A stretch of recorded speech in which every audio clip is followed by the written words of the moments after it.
Fnatic and the LCK champions, Longzhu Gaming.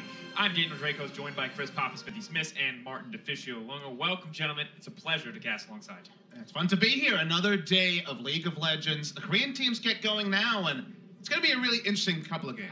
But you're right now on a 3-game winning streak. That's true. It's true. Trying to bring it back, but of course, let's check in with our players on the side of Fnatic. It's going to be Soaz in the top lane, Broxa in the jungle, Caps in the mid lane, Reckless on bot, and Jesus on support alongside their coach, Dylan Falco. Today on the red side, we have the LCK champions from Longzhu with Khan up in the top lane, Cuz in the jungle, BDD in the mid lane, and of course, Prey and Gorilla down in the bottom lane.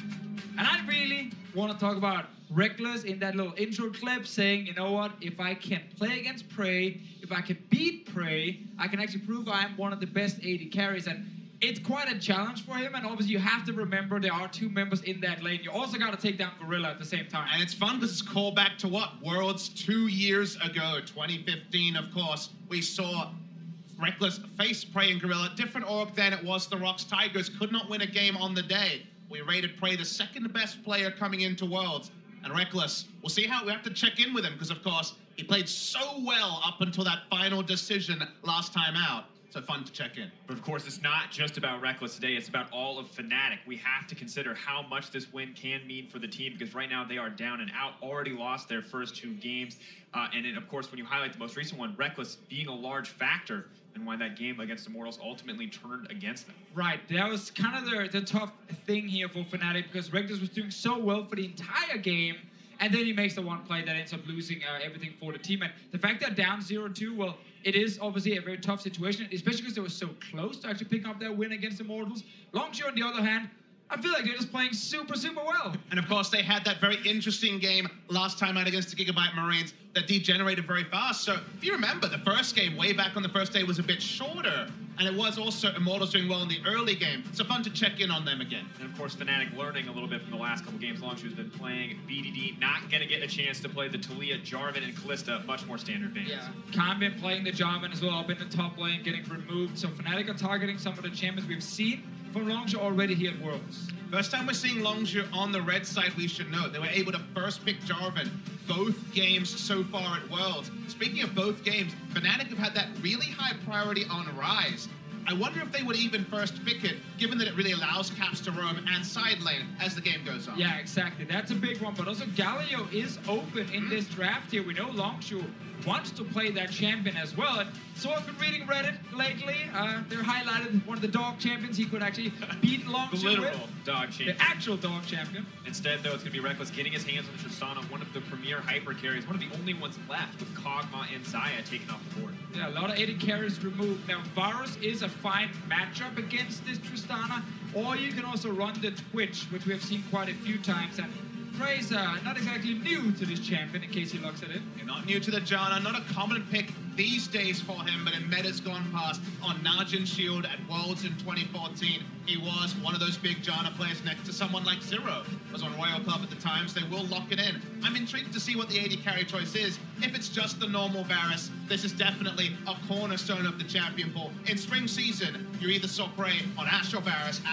It gives them initiation from bot lane, and Prey is famous for his arrows. Chain of Corruption, it's right up there, it's an initiator. And of course, this is the new standard, and a lot of those power picks are taken away. Vara seems to be the go-to carry, but it does give Fnatic the opportunity to pick up a jungler, round out the rest of their first pick. And also note that they didn't look to Twitch. They did not want to draft the Twitch Janna on red side and have a losing bot lane. So they went for Varus for power. A lot of power on blue side as well. Look what Fnatic are doing here with the Rakan. They're not taking Lulu and just matching the shields with the Janna. They want engage. When Fnatic are doing really well, Justice is on an engaged champion. And now they can actually also start targeting the bottom lane if they want to start ganking it in the game. Both teams matching each other as we complete the first rotation. Junglers and bot lanes have to find out what the solo lane picks are going to be and what's going to be taken away, more importantly, as Gnar is the first ban. And again, we have 4 members of Longzhu we focus on, and one that we pass over usually. That's the rookie Cuz, who's looking in his first season to become a world champion. The one initiation champion he's actually shown really good performance on has been the Gragas. His casks have been on point. You haven't had to really question his engage on this particular jungler. So it may not be the Kha'Zix, it may not be aggressive, but it's a good pick for Cuz. I want to highlight that Galio is still available. Fnatic plays it in the top lane Obviously, Longzhu plays it in the mid lane. Fnatic can still ban it away here if they want to, or if they leave it open. We have to see if BDD wants to play it.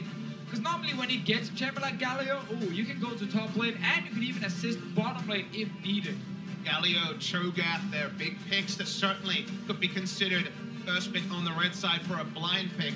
BDD 10 games played, only 5 deaths on frontline Galio. KDA players being reinvigorated with him, and you see a Trundle ban, so it seems like Soaz happy to play a tank. Yeah, exactly. That could signal a Cho'Gath for Soaz in the top lane. Maokai, I guess, as well. Maokai is another one, just in case it is not locked in here by Khan up in the top lane. Remember that Jace is banned, so Jace, Trundle, like you say, together, says tanks There's in the top Galio. side. Is going to make it through. Could be a point of concern for Fnatic. Fnatic may have loved to get their hands on that one. We've seen Jesus alongside a Galio, especially with Rakan, be such a threat. And if this is another team, you look on the red side and you say, well, surely it's Galio top because they're low damage. You don't really see a secondary damage dealer if it ends up being a tank top lane. But Longzhu have tried alongside KT Rolster to play these very early to mid-game comps. Do they work in the Ardent meta? That's a different question, because if the game goes long, low damage is always a concern. Yeah, and if they want more magic damage, which I don't necessarily think they have to go for, because they got Gragas Galio, then Rumble is available in this draft. Otherwise, I still think you can go for a physical damage dealer in the top lane. We could see this actually locked in here. It's a dog champ for sure, but there was an asset.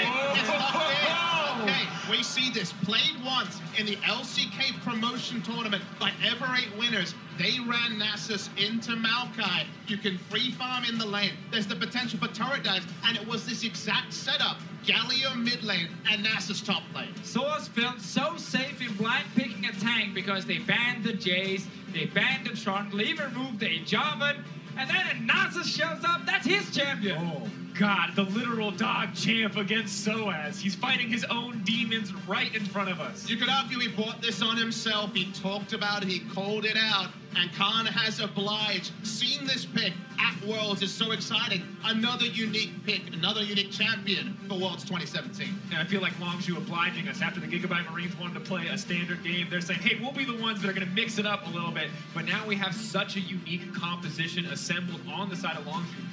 What is this Nasus doing? Is this just the standard farm it up solo queue Nasus? What does this guy bring to the table? I mean, it will in the early game be a lot about just farming, but in the late game, he's such an absolute monster. Also now, with that reduced cooldown on his Q during his ulti, it is so hard to deal with him if you get that far into the game. So the fact that Fnatic are running a lot of engage simply means that if they can't force enough fights before we go to late game, they can use that effectively.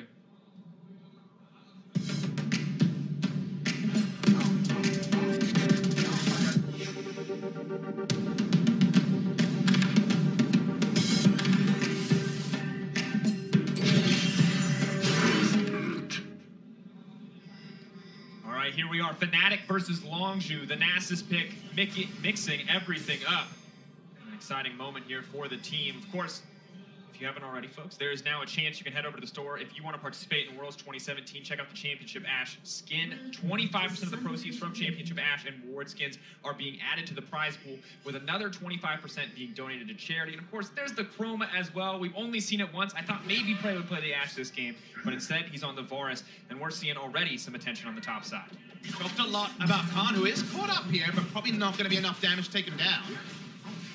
A lot of early poke. Clearly, Fnatic are aware that this Nasus could be a problem if they let it go unscathed through the early game. They know he's going to be recalling, so they could get deep vision if they want, and certainly the Saplings will do that. Longzhu backing away from their top side, but I wanted to mention Khan, because I think last year we came in, high expectations on Smep, people were waiting, when are we going to see the carries? When are we going to see something different? Smep played Trundle, Smep played Standard. We see 2 games of Jarvan on the side of Longzhu. This time the Nasus available, but I have to hold the point. Number 1.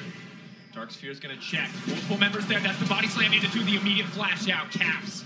Going to be down the summoner spell alongside Broxa. Exactly. 2 members. I think Fnatic a little bit baited because no one seemed to take damage from that Q from Caps. Everyone stepped out from Longzhu and then right back in. I actually think it's a pretty poor level 1 decision, because if you consider Fnatic knew that Longzhu had vacated their top side, it's safer to invade a part of the jungle you know the enemy is not on, and re-invading bot side is a risk that was unnecessary, I would say, for Fnatic. They could have taken the long route to bot lane and ignored it. Instead, they get caught. To make it even worse here, Caps could not go back to base No TP on him, so he's down a lot of HP early on. Will have to use both his potions as well to just get full HP in this lane. And we know that BDD are just here to farm in the early game and then get that level 6 on Galio.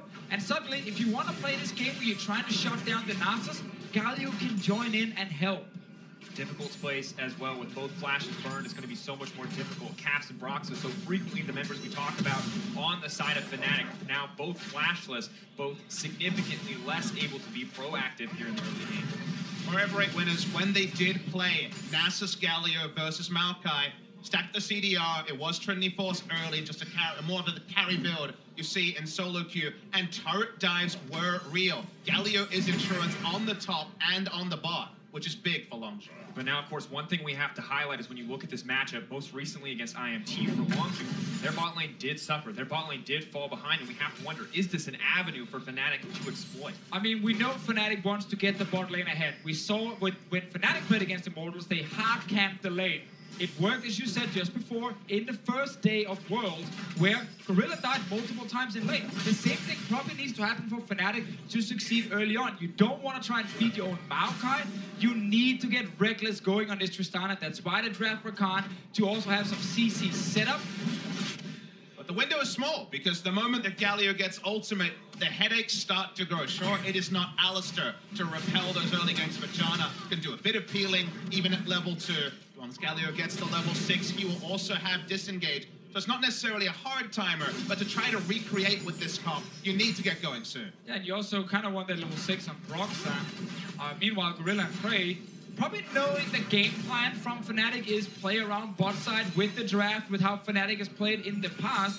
And their job is just to stay alive and don't actually try anything risky. And it's one thing these guys are very known for, at least avoiding, the ganks. And you think back to the Varus over the Twitch that was available.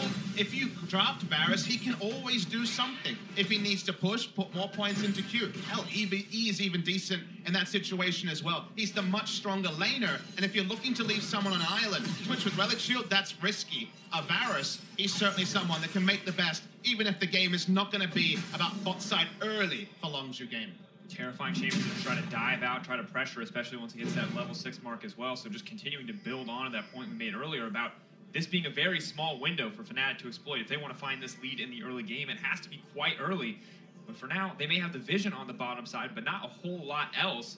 Even the pressure is starting to balance out as the wave bounces against the bot lane tower. There's another thing I want to mention about Nasus, but I'm just waiting to see if Cuz is doing anything. No, he's stepping away.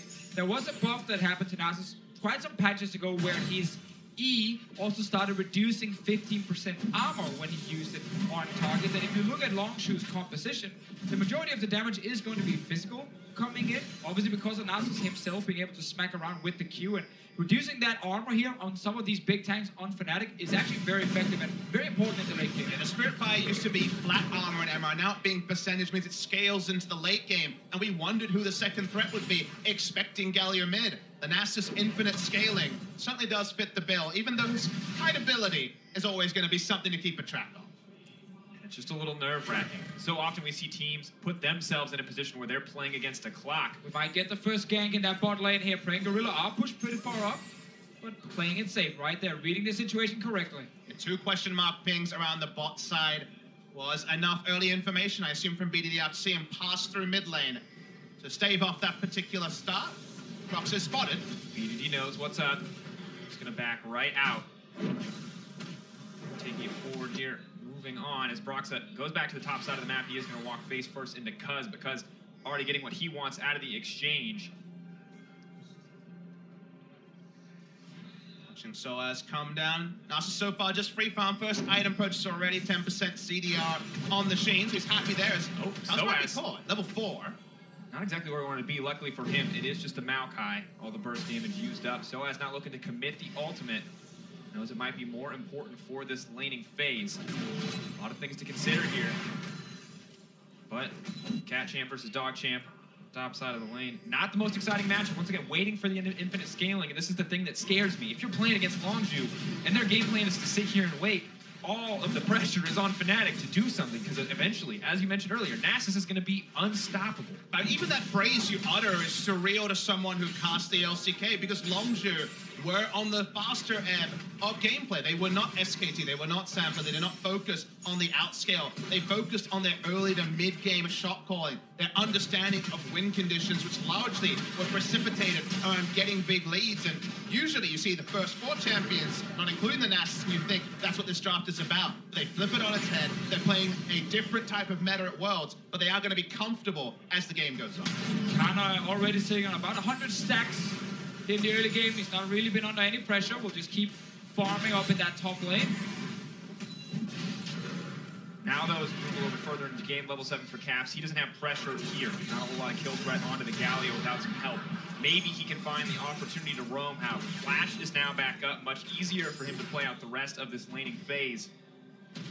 Because taking his time, both junglers approaching level 6, this could be the catalyst, the point for playmaking. It's just so important that Cuz is always moving in, placing a few deep wards, so he's finding procs, so he's able to see if Caps is roaming as well. And again, it just means Prey and Gorilla are going to be so safe in that bot lane. You can see how Fnatic are always hovering around the bot lane, but they simply cannot get down there unspotted.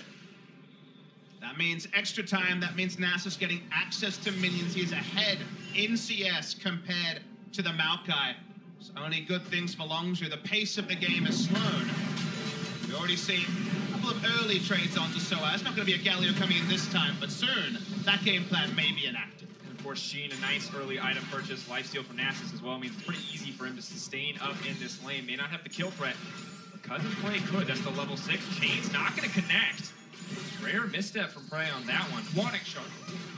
Telling Jesse what's going to happen next time he's overextending in the bottom lane. And now, Longzhu just going to take advantage of any pressure they got on the bottom side, but it's immediately removed with the ultimate gone. It's so much easier for Reckless and Jesus to play further up. No fear of a counter-engage. A sedate game with Longzhu involved. Not what I expected here, and I know when I was saying for the hopes for this game pre-tournament, I wanted to see late-game fights between Reckless and Prey, 2 of those top-tier mechanical AD carries. And at this pace, we may very well get it. Definitely the case. Right now, it feels like Prey has kick-started himself with the option to go for a more, gold-efficient starting item, at least in terms of gold production. I'm just afraid that when we're setting up for the big late-game AD carry fights, Khan just kind of takes over on his, 5 million stacks Nasus, one-shotting Reckless or Caps in one of these fights, because, once again, it's a very slow game in favor of Longzhu. BDD's not been able to use his ulti because why? He's just saving it. He literally just wants to be defensive at the moment, and it's all he needs to do. Well, at this point, we have to start asking some of the big questions, which is, for example, how many stacks have you guys seen Nasus hit in the game? Because we could get to some big numbers here. We're at 160 Are we already. talking about solo queue or competitive? Because you mentioned an Ever 8 game, there was a Dignitas game for Someday. There's not a whole lot of a sample size to go on here. I'm going with either. I mean, I have quite a famous Nasus myself when I'm playing. Oh, really? I'm only last hitting with E, however, because I don't want to get too strong in the game. See, it's the deliberate training weights. You got to hold yourself back. Well, even if Khan decides to play that way, luckily for Longzhu, he still has the Wither, which I feel like is such an undervalued tool against one reliable late-game damage threat. I mean, just consider the situation. You get withered. You're against Gragas, Galio, and also the Varus. Do you use some Cruel Scimitar on it? Because that's what's going to be the reality. Choosing your CC. You might have to see a Rakan go very early Mikhail's purely to actually increase his damage. But still, not a lot of catalysts for action. We thought the bot lane might be posed for it. Of course, Prey does have the tools to force engages. Once again, it's just not in the Longzhu playbook right now to force anything aggressive because it's just not needed. And with that Scimitar that might happen in the late game, problem is obviously with Khan getting some cooldown reduction, the fact that his own cooldown on this W is so short, it's going to be like, what, 10 seconds? Maybe less. Maybe even less. So when Reckless will have that small window where he uses his QSS to get some damage up, he needs to burn through tanks. It is super difficult unless Fnatic, it's why we keep highlighting getting bot lane ahead. But right now, Prey is sitting with the same CS as Reckless. No tower's even taken some real damage just yet. And it's just meaning we're kind of waiting for the big moment where Fnatic pulls the trigger. Guys, we waited for day 4. We want what is the Might counter? Might be now. Sensor. Yep, whole point. I'm going to go wide because flashing out. He's not a damage drops, but just tickling him. Bit of a fumble there from Broxa. Not going to be what Fnatic wanted. And now Caps out of mana. BDD's going to have lane priority. Push up, BDD. Happy to take these good trades. Force Caps behind. Extend the game further every time Get that click over to Nasus, see the number increasing. The timer only gets more severe. Khan just perpetually comfortable in this lane. Luckily for Fnatic, they do have lane pressure. Soaz is able to push the Nasus out, but for how much longer? How much longer until the Nasus actually has the kill threat on the Maokai, especially with the Storm Raiders? It's going to be an easy chase then. So now that Fnatic are unable to stop the Nasus, they can't really gank bot. Maybe they should switch around the focus. I like what Caps is doing now in trying to go up and see if he can kill Khan. Other thing you can do is you can try and lane swap with your dual lane. Set him top. Let's see what happens here. You see, ultimate's going to come out. Not a lot of mana in the pool for Khan. Is still alive. Caps playing with fire here. The second he hits him, he's going to draw that tower aggro. So has not a lot of health. Just going to clear the wave. TP is going to be used as Longzhu take the bottom tower. Solid play from Longzhu, and Fnatic not getting anything. Yeah, I think Fnatic early on in this game here should have, when they had a push in the bot lane, recalled, swapped to top lane, and try and just rush down that turret here. Open up this map a little bit so Khan is not feeling so safe. But so much happened in an instant there for Longzhu. It was as the rest of Fnatic were backing that play happened. They took bot lane turret. We cancel his teleport in the blink of an eye. Nasus lives, they get bot lane turret. They're going to take a Drake as well, and nothing happens to the Nasus. He teleports back in with a completed Trinity Force. And it's difficult right now to be Fnatic because making that lane swap call is not easy. You feel like you're getting pushed in the bot lane, and if you don't get a good swap and get actually the tempo advantage where you take down the first tower first, it doesn't feel great for most teams. So it's not an easy situation to be in, and they are constantly looking for that potential gank, but the good vision control just stops them. And it's not an easy situation for any team, but it's especially concerning for Fnatic because when you look at their most recent game, we know what happens when they fall in a deficit. And we know the struggles they can have when they're not confidently ahead. You can see the difference between how these teams stacked up against Immortals. Longzhu, clean win coming out once they got that lead. Fnatic, a much shakier road. We'll get to see now, though, Longzhu's dual lane going towards that top side. So it is Longzhu initiating their own lane swap.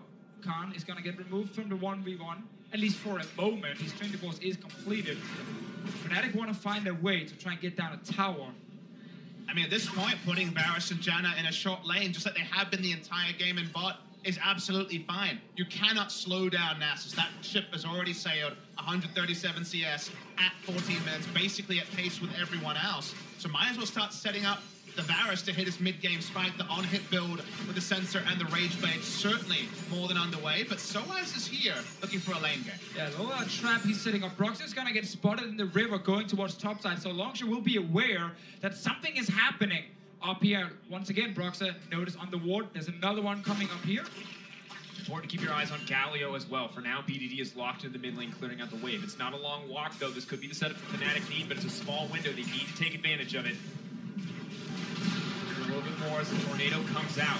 It's going to pull the trigger. Looks like just the tower in their sights. Canacry making it easy. Dawn is still able to see for the cast. Going to clear the way. Broxa not going to get locked up, but Jez as well. Reckless could be next. Has to rocket jump to safety. And Fnatic still not getting anything. But again, it's because it's taken them so long to initiate this swap here in the game. Once they couldn't find the kills in bottom lane, they had to do it earlier to try and get down a tower, to try and speed up the tempo, because now they're just losing towers in the bottom lane. Terrifying to watch too. Nasus over 300 stats at this point in the game. Only 15 minutes in. Khan is a farming machine. Something that you have to respect because this matchup no longer requires one-sided, but Brox's season opportunity. Prey has been locked up. A nice monsoon going to stop it. No further aggression comes in. Fnatic once again denied. Give a cookie over the Khans as well for that body slam onto Jez is denying his entrance into the fight. Khan and Soaz fighting down here, but everyone steps away. How do you beat the tank meta? First answer from Europe, it was Trundle. The Nasus doing the same thing. It's been pushing an enormous amount of damage. Right. Damage. Jez is going to get out with his life, right? Taking a lot back to the tower and no mana left. Broxy doing what he can, but the Blast Cone just keeps Longzhu out and into safety. Fnatic are trying to get something. They're not getting anything in any one of these exchanges. It's exactly the game plan from Longzhu. It must be so frustrating to be on Fnatic and at the last pick realize that the timer you are on is not what you expected. The Galio-Nasus duo, only seen once in a game that not many watched, is working a treat. Wasn't quite able to take down the inhibitor turret bot lane. Has it low. Speaking of top lane standing gold, Fnatic have to keep giving away free objectives. And it's just important to highlight that Khan himself is just farming. He's not actually like outplaying anyone or doing a whole lot. It's just the rest of Longzhu on the bottom side of the map, just like we've seen in the LCK multiple times, with defensive vision by playing smart or avoiding any potential plays from Fnatic. And that's kind of why the game was so slow early. And there was never really an easy opening to take. Most teams around the world will always make a mistake here and there and give you at least a chance to force a fight on them. Barely been possible in this game. Difficult road for Fnatic. They need to find an opportunity to come back. You can see Soaz and Caps grouping up. Maybe they're hoping to find a pick. They've certainly got enough CC. The Ward will just catch him on the side before they begin. Cats come out for a little bit of lock up. The tower is low, but there's not a creep wave there. They have to commit to the dive. They wanted Cats is committing, but not the way that he wanted to. Jenner's trying to make his way out. Galio coming in as well. Because on the flood. But here comes Naxxes. There's the wither. Half held. My God, the siphoning strike reduced cooldown as well. Cuz retreating. Naxxes finding the first kill, the latest first blood thus far. Prey taking down Caps as well. Longzhu cutting the net. And the difference with this side lane champion into tanks, he actually provides burst damage in a fight. Every Q will proc siphoning strike, just like an early game jungle Ezreal. Nothing Fnatic can do. Rekkles half health and withered. One of the worst feelings ever. Give him Ardent Sensor, give him other items. After the wither comes through, he's not going to have the damage to do anything.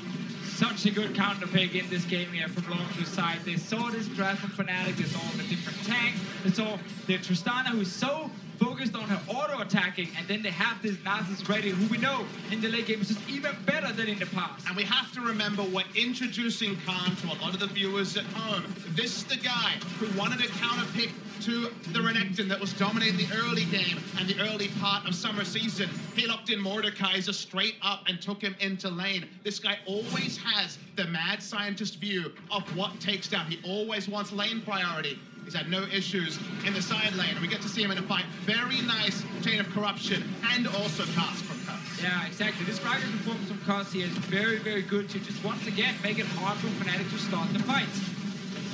At this point though, as soon as they didn't actually get the first kill, all these different tanks are just going to run you down.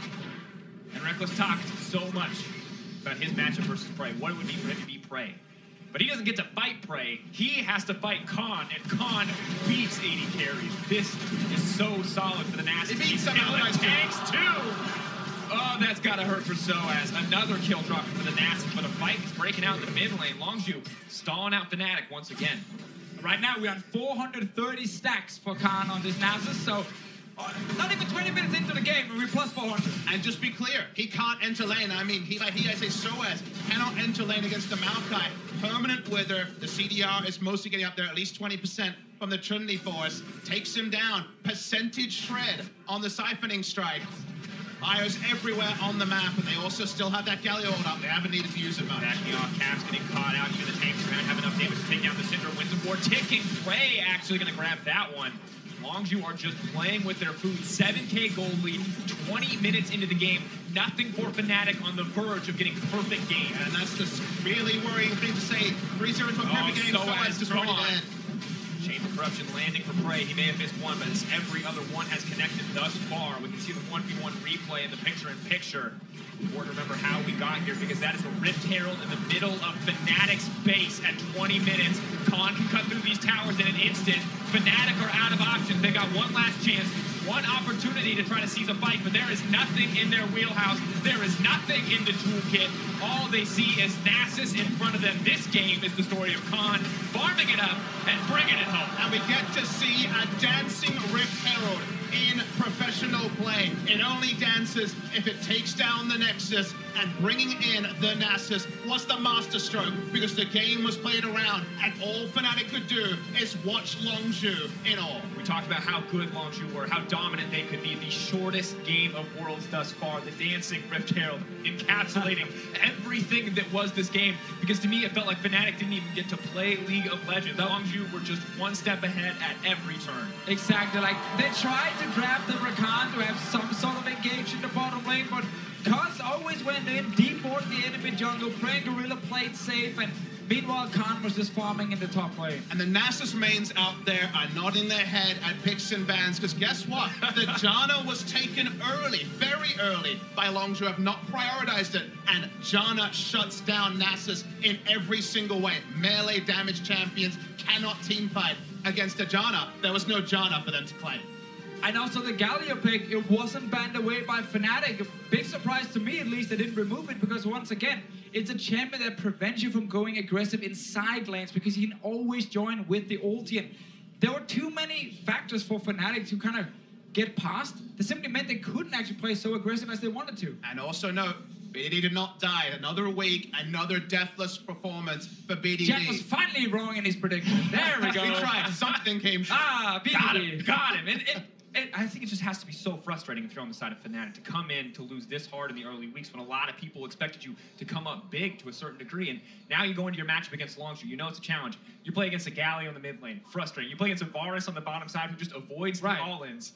Must be such a frustrating game to end the first week on. Especially because we have to think back to that Immortals game for Fnatic. Like, they are so close to winning it, then the big play at the end of the game backfires completely. They lose it, and that's why you're now looking at Longzhu, and you're saying, wow, Fnatic actually needs to beat Longzhu at least once if they want to make it out of this group. And it seems... was Rengar, which was in the meta back in spring season. Very good aggressive jungler. Elise also big for him. When the summer season came in, the jungle pace, to be back on camera, slowed down. Big takeaway, guys, is that in summer season, he struggled. Played very few games. Actually played in the postseason. They said he was working in scrims. He really let the team down, honestly, in the games he played. So after that performance yesterday, they're taking a risk. Just such a different player as well. Like, Ambition is the guy who's always taking it very slow. He's a big leader on the team, not looking to be very aggressive in the early game.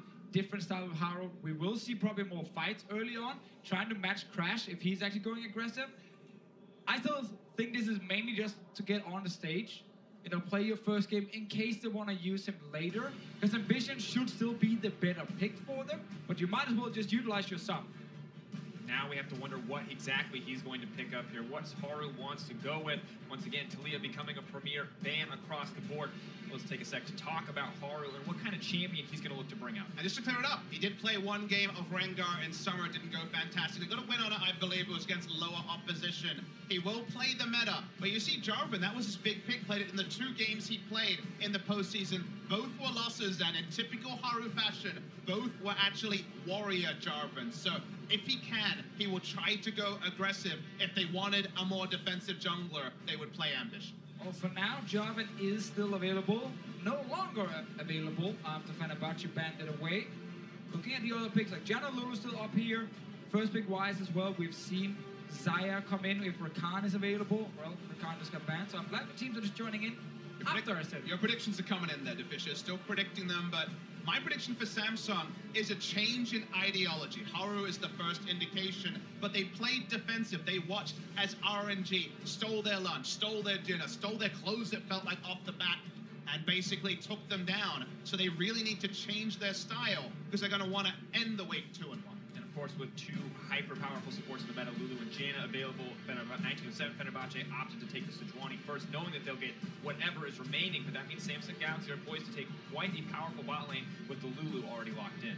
And with the 1907 Fenerbahçe, we have a team that's committed to playing standard. We have a team who's been committed to try and play for late game as well, and it's a bit of an issue for them because mechanically they will not go toe-to-toe with most of the players here at Worlds, and as you know, as a team in terms of late game macro, because they don't even have move yet, have Crash, they can barely communicate, it's not going to be the same. And they're damned if they do, damned if they don't. They tried playing Crash style in some of the other games, playing more aggressive, but the other 4 members are used to playing around move, are used to taking into late game, but you're opting into late game with a mixed language roster against Samsung Galaxy. Ambition be damned. It's very difficult to beat Samsung in the late game, even at full power. Now, as the first pick rotation is locked in, once again, standard, nothing mixing up. They hover the bar, they tease us a little bit. There we go. But that's the mix-up. We said aggressive junglers for Haru. Hey, you want a warrior enchantment? That looks like a pretty good champion to pick it up. And he was one of the first to pick it up. Kane and Ezreal in his match history in solo queues, so no surprise that he's the first one from Korea to bring out the peak. I'm sure Peanut is watching on and hoping he gets a look in at some point at Worlds. No sign of the top laner pick, but you'd have to think it's going to need to be a tank to set up the Ezreal. Well, also looking at the Lulu Tristana here, the reason they take Lulu first is because they want to push in the lane, which is what Lulu can bring against Janna specifically, because when you play Ezreal jungle, you want to have pushing lane, so you can play very aggressive, invade the enemy jungle, duel the Sejuani who can't touch you at all. So I'm expecting a pick from Crown in the mid lane as well, with good wave pushing. 1907 Fenerbahçe expecting exactly the same, then banning away Lucian. Galio's the one I think you have to consider. It's not a big pick for Crown. He's only played it twice, both victories. Galio Kazic is an old favorite of the LCK. Galio Ezreal would work like that as well, but I agree with you, Deficio. As long as it also helps the pushing, expect Haru to be on the front foot and invading all the time. Fans remain focused at the mid lane. One additional thing we have to remember is that Paddock hasn't been the strongest point, so pushing him in, forcing him under his tower, could put him into another one of those early laning deficits, but now we're into the next pick phase as Shen will be the final ban. Normally when I see casted and bans from Korean teams, I'm looking at Talia, but she's already banned away here by 1907 Fenerbahçe. Cinder would give you the pushing lane. Corki is also available, but he's going just with strong early laning phase. So you got good bot lane, you got good solid mid lane, and you have the aggressive jungler. Samsung are not looking to just sit back and do nothing for 20 minutes. And Samsung locking in Syndra is not a trivial thing. Sure, Crown has had ups and downs, largely downs, you'd have to say, in summer season where he struggled. He is competitively undefeated in summer season, 8-0 between Rift Rivals and LCK on the Syndra, the pick that he couldn't play at last year's Worlds. He talked about it. He said that if I could play Syndra, maybe we could have won the best of 5 against SKT and not had to ban it. This has been a big pick for him this year. And Syndra and Ezreal so much damage. Syndra with the power to set up early ganks. Ezreal with more than enough in a red buff early game to bring home the kills, and that has to be concerning for the side of 1907 Fenerbahçe, but it's going to be Frozen's Echo coming in the mid lane to answer. Yeah, I really wanted to highlight that pick specifically from him because it's something we saw in play-ins, which was so good from Frozen. It was actually probably the best pro Echo I've seen in a while, at least judging from what we've seen here at Worlds, but locking the choke up top with Trundle available. I'm not a fan specifically because, again, 1907 Fenerbahçe have a composition that takes a lot of time before it comes online. And you look at Samsung Galaxy, what do? They siege incredibly well. Trundle Pillar behind the turret, Ezreal, Tristana, Syndra to rein in both ranged auto attacks and harass, and Lulu also to help the disengage. Not necessarily going to be ganking top lane, you'd have to think, given that's just the Trundle, but he can kind of do his thing and he can focus on other lanes. Haru on the Ezreal. Once again, Samsung with a composition where it feels like they do really need to find a lead in that early game. Ezreal wants an advantage, does not want to be an item behind some of these tankier threats, especially when so much of the damage coming out is AD on the side of this lineup. But either way, it's a tough ask for 1907 Fenerbahçe to find big leads in the early game with the composition that they've assembled. Well, they cannot afford to lose these lanes. They just want to stall. We saw Longzhu in the last game against Fnatic wait 15 to 16 minutes before they did anything. Same kind of deal here for 1907 Fenerbahçe. They just shouldn't be able to do it against these very strong lanes and the Ezreal. There should be so much pressure on them. And we've already seen during Worlds that they've kind of struggled to at least go even in lanes. And it feels almost perfect that in this early game that all eyes have to be on the substitution, that all eyes have to be on Haru. What is he going to bring to the table? What will he show us that Ambition did not? And a pick like Ezreal already starting him off pretty big here for his performance on the world stage. We know that the coach has incredible faith in Haru. He says in scrims, in practice, this guy performs. What we saw on stage in summer did not match that description. Now we're at Worlds. Now we're at an international tournament. He needs to come back strong if he wants to keep his place going into the tournament and 2018. Of course, we have to remember, while Samsung may feel comfortable going into this matchup, may feel like they are the stronger team, and results have proven that thus far. If you are Haru, if you are a sub and you lose here, could be damning for your career. Damn.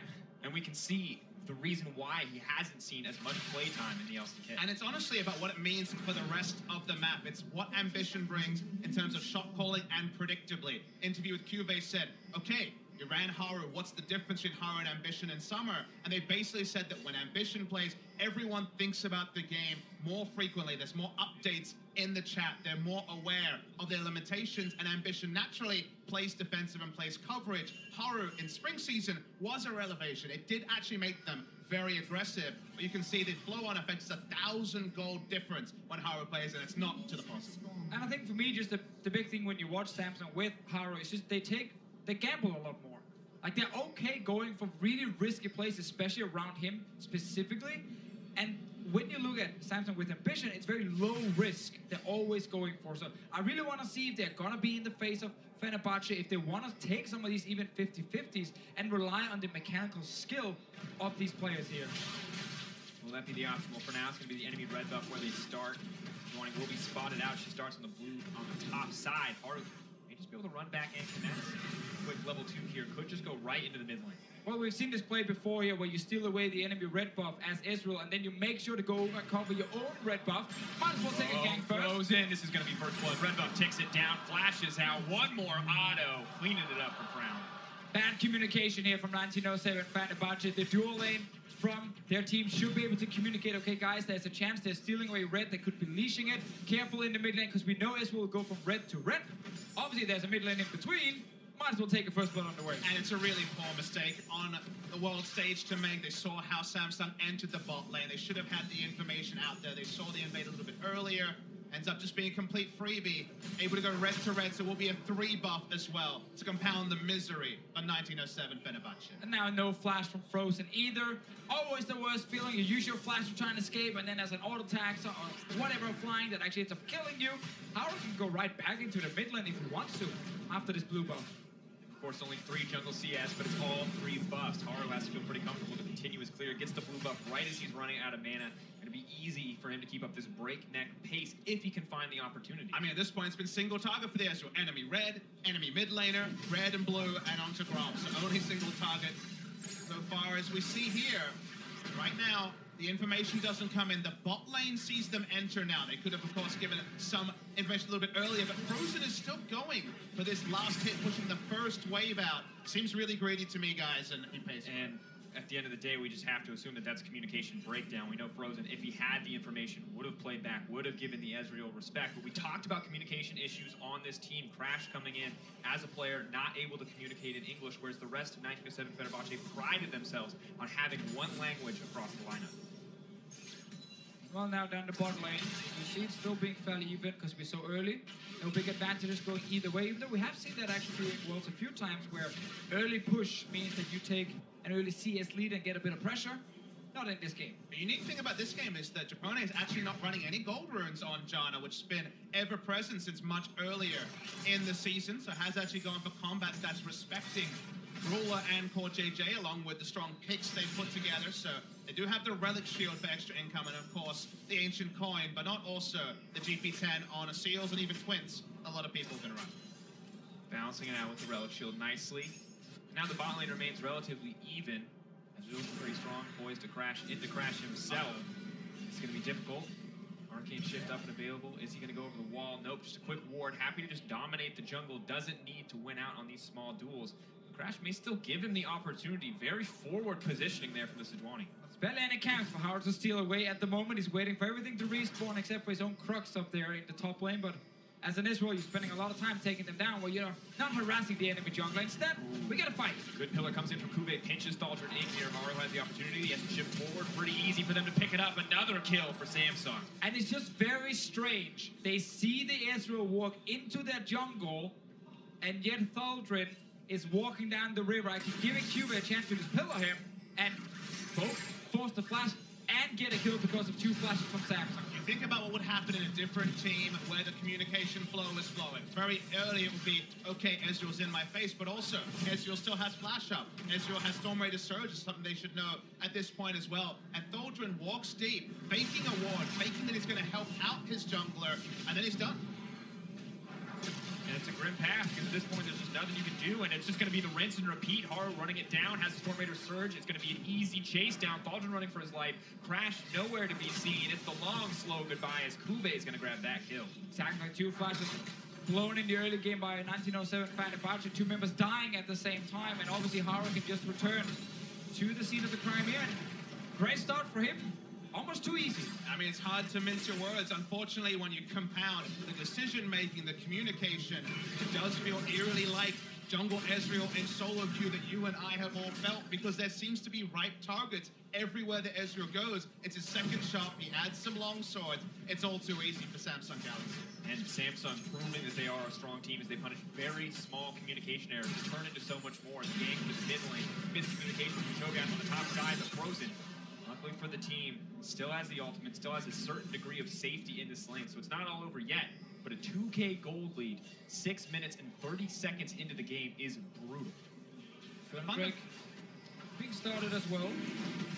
Meanwhile, the bottom lane, there's really not a whole lot we see from Zaya and Jan and Return. They can't do much in the 2v2. They're going to have to get Crash down here once he hits level 6, but at this point, everything should be warded up as well by Samsung. Good abusing of back timers by Samsung as well. They knew that Kone had gone back to finish up his first item, the Forbidden Idol.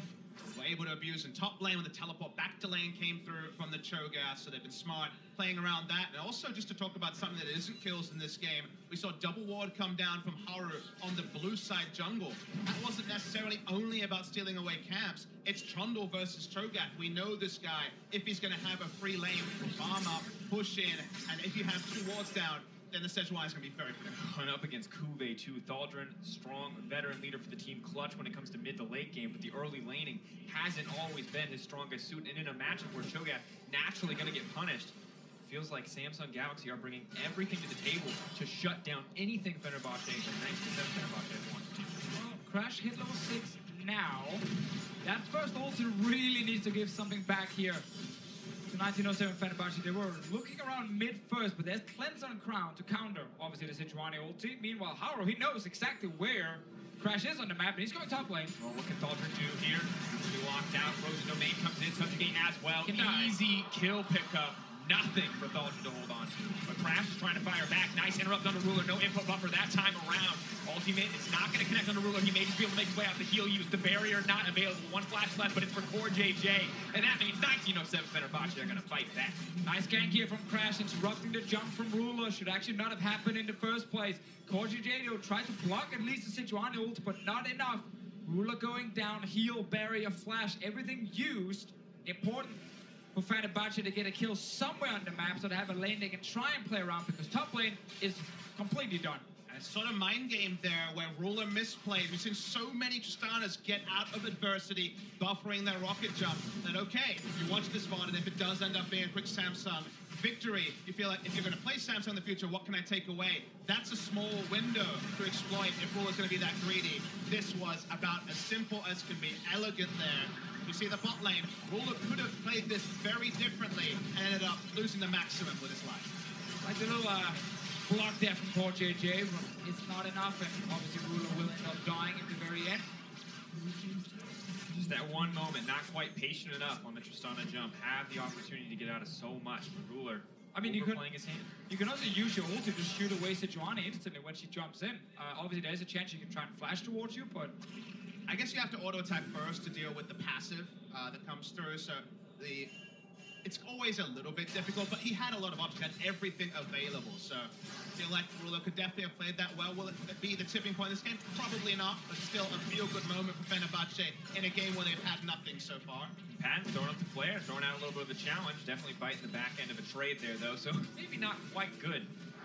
He's that eager, that confident, but starting to fall behind at CS as well. Things starting to look a little bit grim for 1907 Fenerbahçe as we move further into the game. 3K lead, 10 minutes in, growing, but a little bit slower this time around. And Crown just using the ultimate for pressure here. Is going to get the stun. Is he going to ult? Yes, frozen.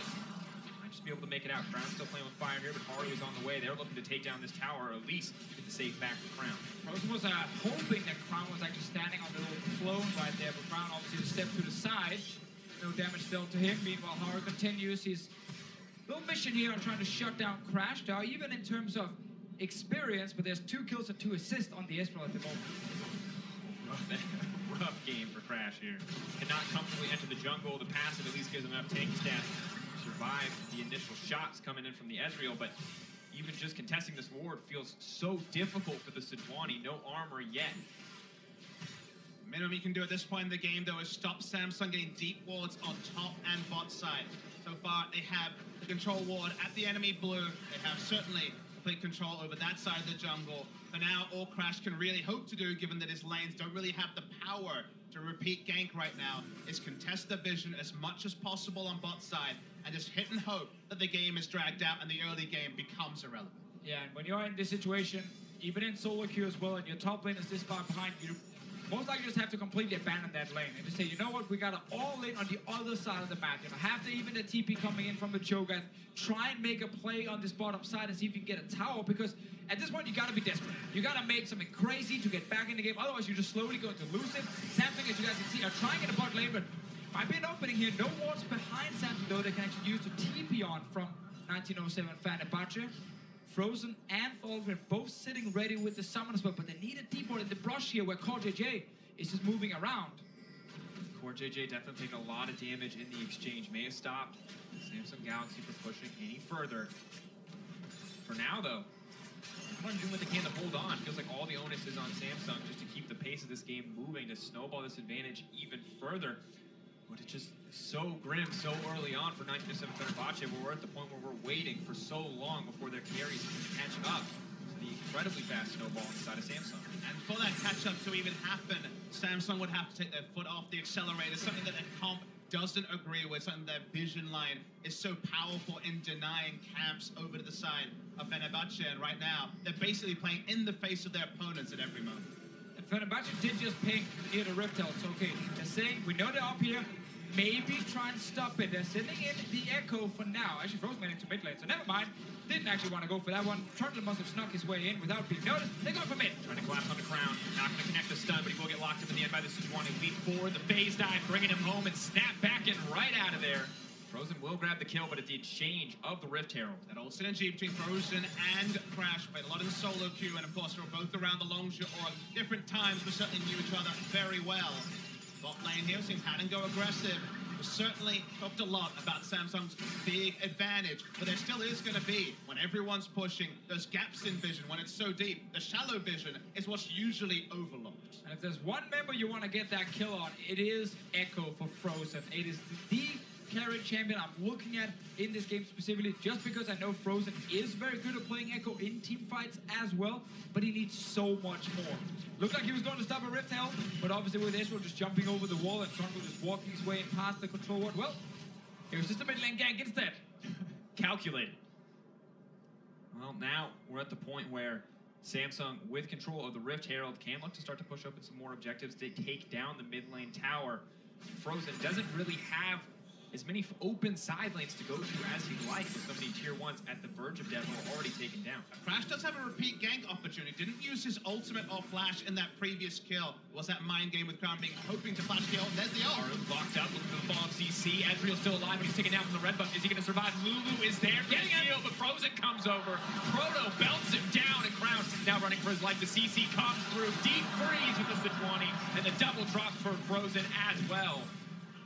Samsung with the disrespect around the mid lane, getting so surprised that Frozen is sitting there with Crash. That's 2 more kills now for the Echo in the mid lane. QA obviously is sitting in that lane that Samsung are trying to completely take over. You have to love the character that Fenerbahçe is showing. 1907 Fenerbahçe does not need necessarily to hold back. There are holes in what Samsung is doing. They may be losing an inner turret. Crash didn't use his ult, got maximum value out of the next one. Now he's pouting himself around bot lane. Meanwhile, Frozen is trying to take down this mid lane tower. Let's see the replay once again. So they see Frozen moving into this brush right here. They're trying to get a bit of poke, but then Crash surprising them. No vision of where the jungler is, going aggressive anyway, and they get completely punished for it. Nice play from Frozen and Crash together, and of course, Crown already used the summoners on the last game. Aura actually used his flash as he died as well. No way, ability to get away. The snapback kill there for Frozen. So we're not Fenerbahçe playing around where they were strong, which was the mid lane. And that's the kind of play we talk about, where you leave top lane, just abandon it. Yes, Q is going to take the tower, but you can't stop it anyway. Get Thorgrim into another lane, and he moved to mid, got that 1 kill with his team. But now it looks like 1907 Fenerbahçe may have to abandon the bottom lane as well, or at least commit more resources here. Luckily for them, Frozen is on the way, a proto belt and a nice shiny sheen on the back of those 2 kills in the mid lane. This could be the difference maker. Maybe this could be turning it around, but Samsung just immediately swapping the pressure elsewhere. Crown now potentially in trouble. Proto leaps forward, looking for the 3rd stack of the Z-Drive. Resonance going to try to pop it there. Crash going to grab the kill in the end. 1907 Fenerbahçe fighting back in terms of kills. Still behind in goal, but they want to keep the train rolling. Rosa leaping forward onto Kube. has to be ready to snap back in an instant, but the stun will come through. Trundle's still so tanky as he saps the stats away from Crash. Now it's Ruler on the front line, but he's going to get knocked up. Frozen's still fearless leaping forward. The 1907 Fenerbahçe are on the back foot. The tower poised to fall, but they're going to hold on for now. It's really interesting seeing Samsung play this game out after getting an almost unassailable lead. It felt like in the early game, when you start to see what Haru brings, what Ambition brings. The early aggression was generated from Haru's different take on the game. Some of the slips and some of the mistakes they've made around their advantages also quintessential Haru. There's such a different animal when you just change one member of the roster. But still, with all the pressure in the mid lane, Rip Herald immediately gets dropped. Ruler and 4JJ return to the bottom lane, and immediately 2 towers come as the follow-up. So every time 1907 Fenerbahçe gets something, it feels like Samsung are still one step ahead. Yeah, that's kind of thing. If we take a step back, we need to remember, Samsung were so far ahead that they were eventually going to get these outer turrets. They were eventually going to get another Drake and then start setting up for Baron. But the fact that 1907 Fenerbahçe gets something in return, that's the cool thing about how they're trying to come back in this game around Frozen. It is still so difficult because you fell so far behind, and Samsung should still be able to keep this gold lead. But the pace of the game being slowed a bit. Gold going into Fenerbahçe's 1907 Fenerbahçe's laps, only less than 3,000 gold behind, is definitely significant because at the end of the day, we will reach late game where there's a double front line available on the blue side for 1907 Fenerbahçe, and they will be able to fight around that with an Ardent Sensor carry. That's not there for Samsung. At the end of the day, Cuvée will be tanky to a point, but he's gone Ravenous Hydra. He's largely purely about the split push. So if we ever get to 35 minutes and even items, there's definitely going to be big team fight compositional advantages for the side of 1907 Fenerbahçe. And we see what FB can do. We saw it in the play-in stage as well. If you put them in a position where they need to team fight their way out, they so frequently can execute on the back of players like Patton, on the back of Frozen's Echo, but they're going to need to get to that point. And man, Crash is like, he sees 4 members in the mid lane. He's like, I don't care. I'm going bot lane because that's where Frozen is sitting. I'm waiting for someone to show up here. Obviously, Crash realizing no one is actually going to be there because Cubit was top, 4-man was mid. He's on his way back now. So is Frozen, level 13 on the Echo, 1 level above Crown. Obviously, 16 is going to be the next huge spike for him. 2 items fully completed, though. He's dealing some serious damage. And if he can land that big stun in the backline of Samsung, 1907 Fenerbahçe can actually still win a fight. Of course, we have to remember, the Rupture is there to follow up. Sejuani is there to follow up. All it will take is one major form of CC connecting for it to be easy for Frozen to land the parallel convergence. But right now, they're playing with fire. They don't have the information to be playing this far forward. Japone knows it. He's going to just throw down the closest ward he can. Knows Baron's not available yet. Sees the Mystic Shot fly out. Gives away. Samsung are waiting in the bush, waiting to prey on someone who steps forward. Oh, it's so tough when you have no vision in the river right there. Luckily for 1907 Fenerbahçe, there is no Baron alive, so they didn't actually have to rush in and face check. But later on in the game, it will be the same situation, and then as a team, you've got to decide which player's KDA do you care about the least. That's the guy you're sending in. Right now, Frozen has to be concerned about his KDAs. The members are ready to collapse. Baron's still not available, though. It means it's going to slow down the pace that Samsung Galaxy want to play at. With all the outer towers taken, it's really only Kube who has the opportunity to push in, but he still wants a tier 2 and still remains unconcerned about Thaldrin. Playing the Cho'Gath as if he's Maokai. There is a little bit more damage on the side of Thaldrin, but not relevant enough to shut down Cuvée. Already Spirit Visage and 5 points into his W means that he will have insane healing. I think we should take a step back and acknowledge that 1907 Fenerbahçe actually forcing Samsung to group as 3, as 4 is already probably more than some people would have expected with how the game plan from Samsung was supposed to be in that. It was supposed to be just huge advantages. Oh, yeah. The rest of the members playing in 2. It should never have been a team fight. This thought of getting to the back line should have been moot because there never should have been a 5v5. But we're getting closer and closer to the point when 1907 Fenerbahçe might be able to force Samsung to react to them. I mean, this was supposed to be another game like the one we saw just before between Longzhu and Fnatic, where if Samsung is getting that big of a lead early on, level 1, they're killing the mid laner, they go top lane, get multiple kills. Like, that was supposed to just be a quick stop in favor of Samsung. Still though, they are ahead in this game. They have 2 Drakes. They've been waiting for Baron to spawn. It is there now. Normally you want to give it a few minutes if you don't have a big tank who can just sit there in front of it, or maybe an Elise who can use the Spiderlings. In this game here, it is an Espor jungle. He does not want to tank this Baron. Same thing goes for Core JJ as the support. And we know Trundle is in the other lane, so they will have to wait a little bit. maybe look for a kill first and then go Baron. And also, if you're committing all 5 members, you're walking right into a team fight. You're walking right yeah. into a Cho'Gath and an Echo, people who are ready to fight at a moment's notice. And the gold might favor Samsung right now, but that difference starts to mean less and less the further we get into the game. 21 minutes, 2K, still pretty big, still pretty massive. The Infernal, still important. Later we get in the game, that might start to change. And a lot of the 2K is on the member that's least likely to be there when the 5v5 starts. The Trundle is almost flame horizoning his opponent here, as Thaldrin is almost 100 behind. Not going to be a surprise. You can see 3,000 gold, basically all on the back of Cube. For now, Kube remains on the bottom side. Thaldrin in position to match him. May not be able to fight the Trundle, but he can fight the creeps. And for now, that will be enough for 1907 Fenerbahçe. Oh, Crash is going to find them. Waiting. No W. Crown is going to get locked up. The follow-up is there. Team not going to look to use it, though. Cleanse will be consumed. Right, they get the cleanse. So if 1907 Fenerbahçe can find another fight before that summer spell is available, they might actually be able to force a flash, and then they find another fight after that, and cleanse is back, and they force the cleanse, and then we keep dancing between that, and in the end, they might have to go for someone else instead of Crown. I'm just so delighted this has turned into something of a competitive match with all that gold being on Cube. 4v4. We're talking about almost a slim to no gold lead for the side of Samsung in spite of what transpired in the first 5 to 10 minutes of the game. Samsung needs to find multiple control wards on one side of the jungle and enact the poke that they've set up to do. And Crash gets another feel-good moment, takes the red. QA really wants this tower, but right now, all the Fenerbahçe is here. May cost him his life. We'll check what the rest of the team is going to do if they can even take down the Trundle at this point in the game. Kube so strong, but still has to burn the flash. Guaranteed stun comes out, point and click, baby.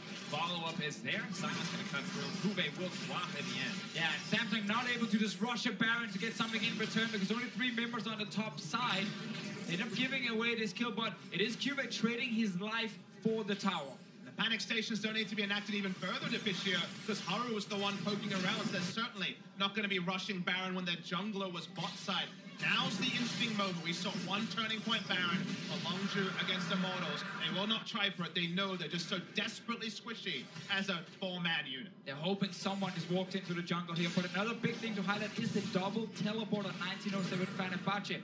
In the late game, when Q is sitting in that side lane, what you can do is you can send your Echo down with the Cho'Gath and 2 versus 1 gank the Trundle and still use the double TP back towards the Baron in case Samsung is starting that one. But once again, the fact that Samsung is sitting with Ezreal and Lulu, part of that 4-man group, rushing Baron is very difficult without a tank. But isn't it chilling that we can say with conviction in the late game wasn't supposed to come. We all saw how this match started, and also 1907 Fenerbahçe's struggles this week.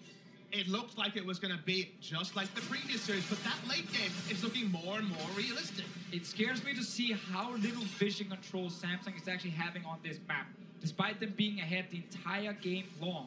Their focus should be to make sure Cube can push out his silent in an isolated 1v1 and then control the mid lane with Syndra and Tristana and Ezreal, 3 ranged champions. Yet 1907 Fenerbahçe have been able to push out mid and go into the river. But the question has to be, if you don't have a QSS on Haru, who is putting down that vision? Who is face checking? Because face checking against all the QC. Sure, that's certainly some budget base checking, but at the end of the day, it's hard to get vision down when you have Ezreal jungle. There aren't people that can face check. The Alistair of previous metas, the tank jungler, they're not there. It is a very squishy lineup. So when it comes to the setups, they're very difficult to set up, and for Fenerbahçe, it's straightforward. They know what they're doing. They're bulldozing forward, and they're keeping it a 2K gold game. And they've been here before. Frozen on the Echo. This is something that they're used to playing around. Thaldrin on the Cho'Gath. This is a standard pick for the team, and for Fenerbahçe, this game means so much for them. Their first win on the world stage. For Samsung, though, it's a similar story. After such a crushing defeat against RNG, they need to look good here to inspire faith. It would be unacceptable for a team like Samsung, the 3rd seed out of LCK, to drop a game like this when they win so hard in the early game. And think about what it would mean in terms of head-to-head. They would have a loss to 1907 Fenerbahçe. And what was our storyline earlier in the season, in Worlds, sorry? It was basically, if you do drop a game, if you are the 1 or the 2 that 1907 Fenerbahçe were predicted to pick up, the ramifications in a very even group. We're going to go forward and have RNG versus G2 in our next match. 2 other teams from this group could be severe. The only Korean team to be eliminated in groups was Samsung Ozone many moons ago, and this Samsung, after starting so strong, is suddenly starting to peter out. They're going to need a moment of real madness necessarily from one side or the other to force some action, because it has stalled out, but the stall favors 907 Fenerbahçe. It's a good look at this point in the game. The tank's starting to come more online. Trundle, yes, will always be a threat to the Cho'Gath. Has the Subjugate, such a strong ability in a tank meta. Cho'Gath's going to get less and less concerned about the Ezreal and the Tristana. Easy for him to itemize that armor with the Righteous Glory and the Bramble Vest. As the Warmogs as well. Extended fights could favor 907 Fenerbahçe, but it's a big one for Crown. On to Frozen though, so he gets his get out of jail free card quite easily. We have to look at the minimap often to see if QA is roaming from the bottom lane. We know he can push in the Cho'Gath. If he roams up behind 1907 Fenerbahçe, he might be able to force a flash with that pillar here. Once again, Samsung 27 minutes in, cannot really sit here with this Baron and just rush it down fast enough. 1907 Fenerbahçe should be able to react and then kill off some of these low members who's been tanking the Baron. Both teams playing on a bit of a nice edge here. All risks. Bummer is going to take no flash. Before JJ is in trouble all alone. Tries to ult himself, but that's the pick that Fenerbahçe needed. They can just turn to the Baron. They're not confident yet. It's the same thing again. Samsung are not getting proper mid lane control. So Fenerbahçe can constantly get into the river. And look for these picks that started this Baron. It's 5 versus 4. Cuba is coming. Thaldrin on the Cho'Gath has the ability to guarantee the smite if he gets the timing correctly. Frozen into the middle of the team. They're running forward. They are fearless as they move on to Kube, but he's the tankiest member. Subjugate is still keeping him healthy. Haru in trouble on the backside. Ruler and Crown still remain untouched. There is no tanky front line to protect them, and that means the rocket jump has to come out. The blast cone to protect Ruler. But Fenerbahçe still in control. Everything on a knife's edge. They did force 907 Fenerbahçe to turn off Baron. They're going straight back to it. There still is not 5 members. Well, JJ has a long way to run. 7,000 on the Baron. Frozen still pushing it for a little bit more. Kube still getting chunked down. The Z-Drive Resonance alongside the passive will mean that he could just get executed, but a quick heal up from Frozen, half what he needs it to be, and now they're going to back off. We have to remember that QA without his ulti is not as powerful in these fights here, so the first engage Trundle is almost impossible to kill. A re-engage means the ulti is gone, but now it's Samsung staying around back. They're actually going towards it now. QA is here. 1907 Fenerbahçe need to get in here. 7K and dropping. Thaldrin on the way in, but the Cho'Gath not fast enough to access the pit. Samsung Galaxy just going to back off. They know they can't take the fight. All right, so everyone wants to try and reset now. QA used the TP beforehand. Frozen still sitting with his teleport, meaning now it's 1907 Fenerbahçe who can control the bottom side of the map. The answer often for teams is to say, okay, now we rush Baron. We start the Baron and force you to use your TP into the fight. But that means Samsung are then grouped up together in this 5-on-5, not really able to get onto the backline of 1907 Fenerbahçe. With Haru coming in, I think the bigger point is they have not played with this player on stage with any frequency. And after their early lead, with the draft that they'd elected into, they've opted into a different identity they would ever run with Ambition. They don't really seem to know how to play around it. They haven't been able to get vision control. Their plan seems to be, hopefully QV can push an inhibitor, something that almost never happens with how the map is set up. They're not getting the wards down. And the big problem for Samsung is when they get double control ward on Baron and think, okay, we're baiting. At the end of the day, Fenerbahçe have frontline tanks that can face check. They just rush in and ult the first person they see. That person dies. There's no fundamental tanky core to the 4 members of Samsung when Cube's not there. Where now is the leadership going to come from on the side of Samsung? Without Ambition here to rally the team with a new strategy they may not be as comfortable with. They still grab the dragon. Looks like the answer will be yes. First boon they've gotten in a long time, but Double Inferno will help the comp.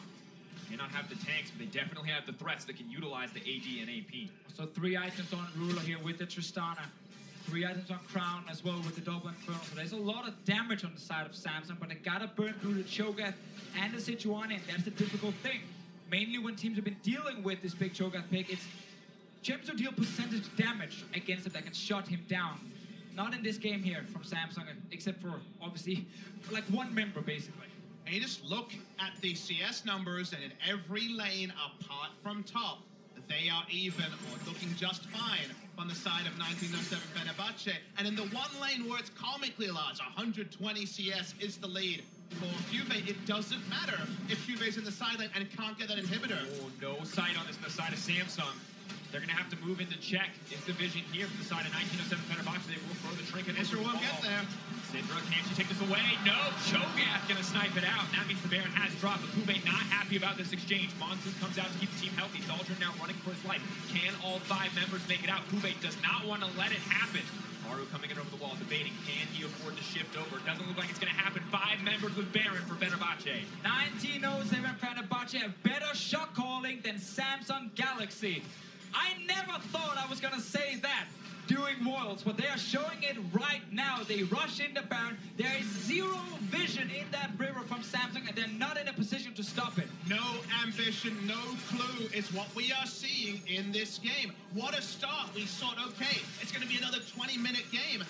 Since then, 1907 Fenerbahçe have made good decision after good decision. They've drafted the comp that goes forward, ults the closest target, and can push forward. And now they're pushing forward for an inner turret. And now that we're seeing the lack of shot calling, it needs to come down to individual talent on Samsung's side if they want to win this game.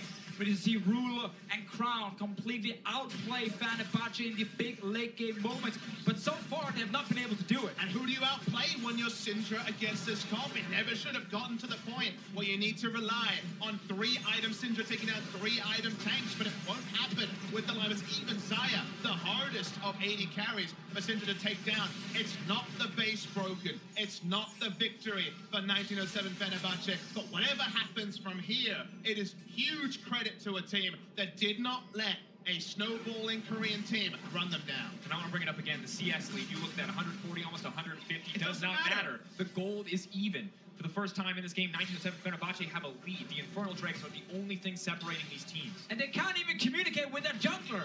It's actually insane that in the late game, they're doing so much better than Samsung. We had Cloud9, we had Fnatic, and we had Team WE making it out of play-ins. 3 teams from 3 major regions, and the only team from an emerging region was 1907 Fenerbahçe from Turkey, and they made it into Worlds.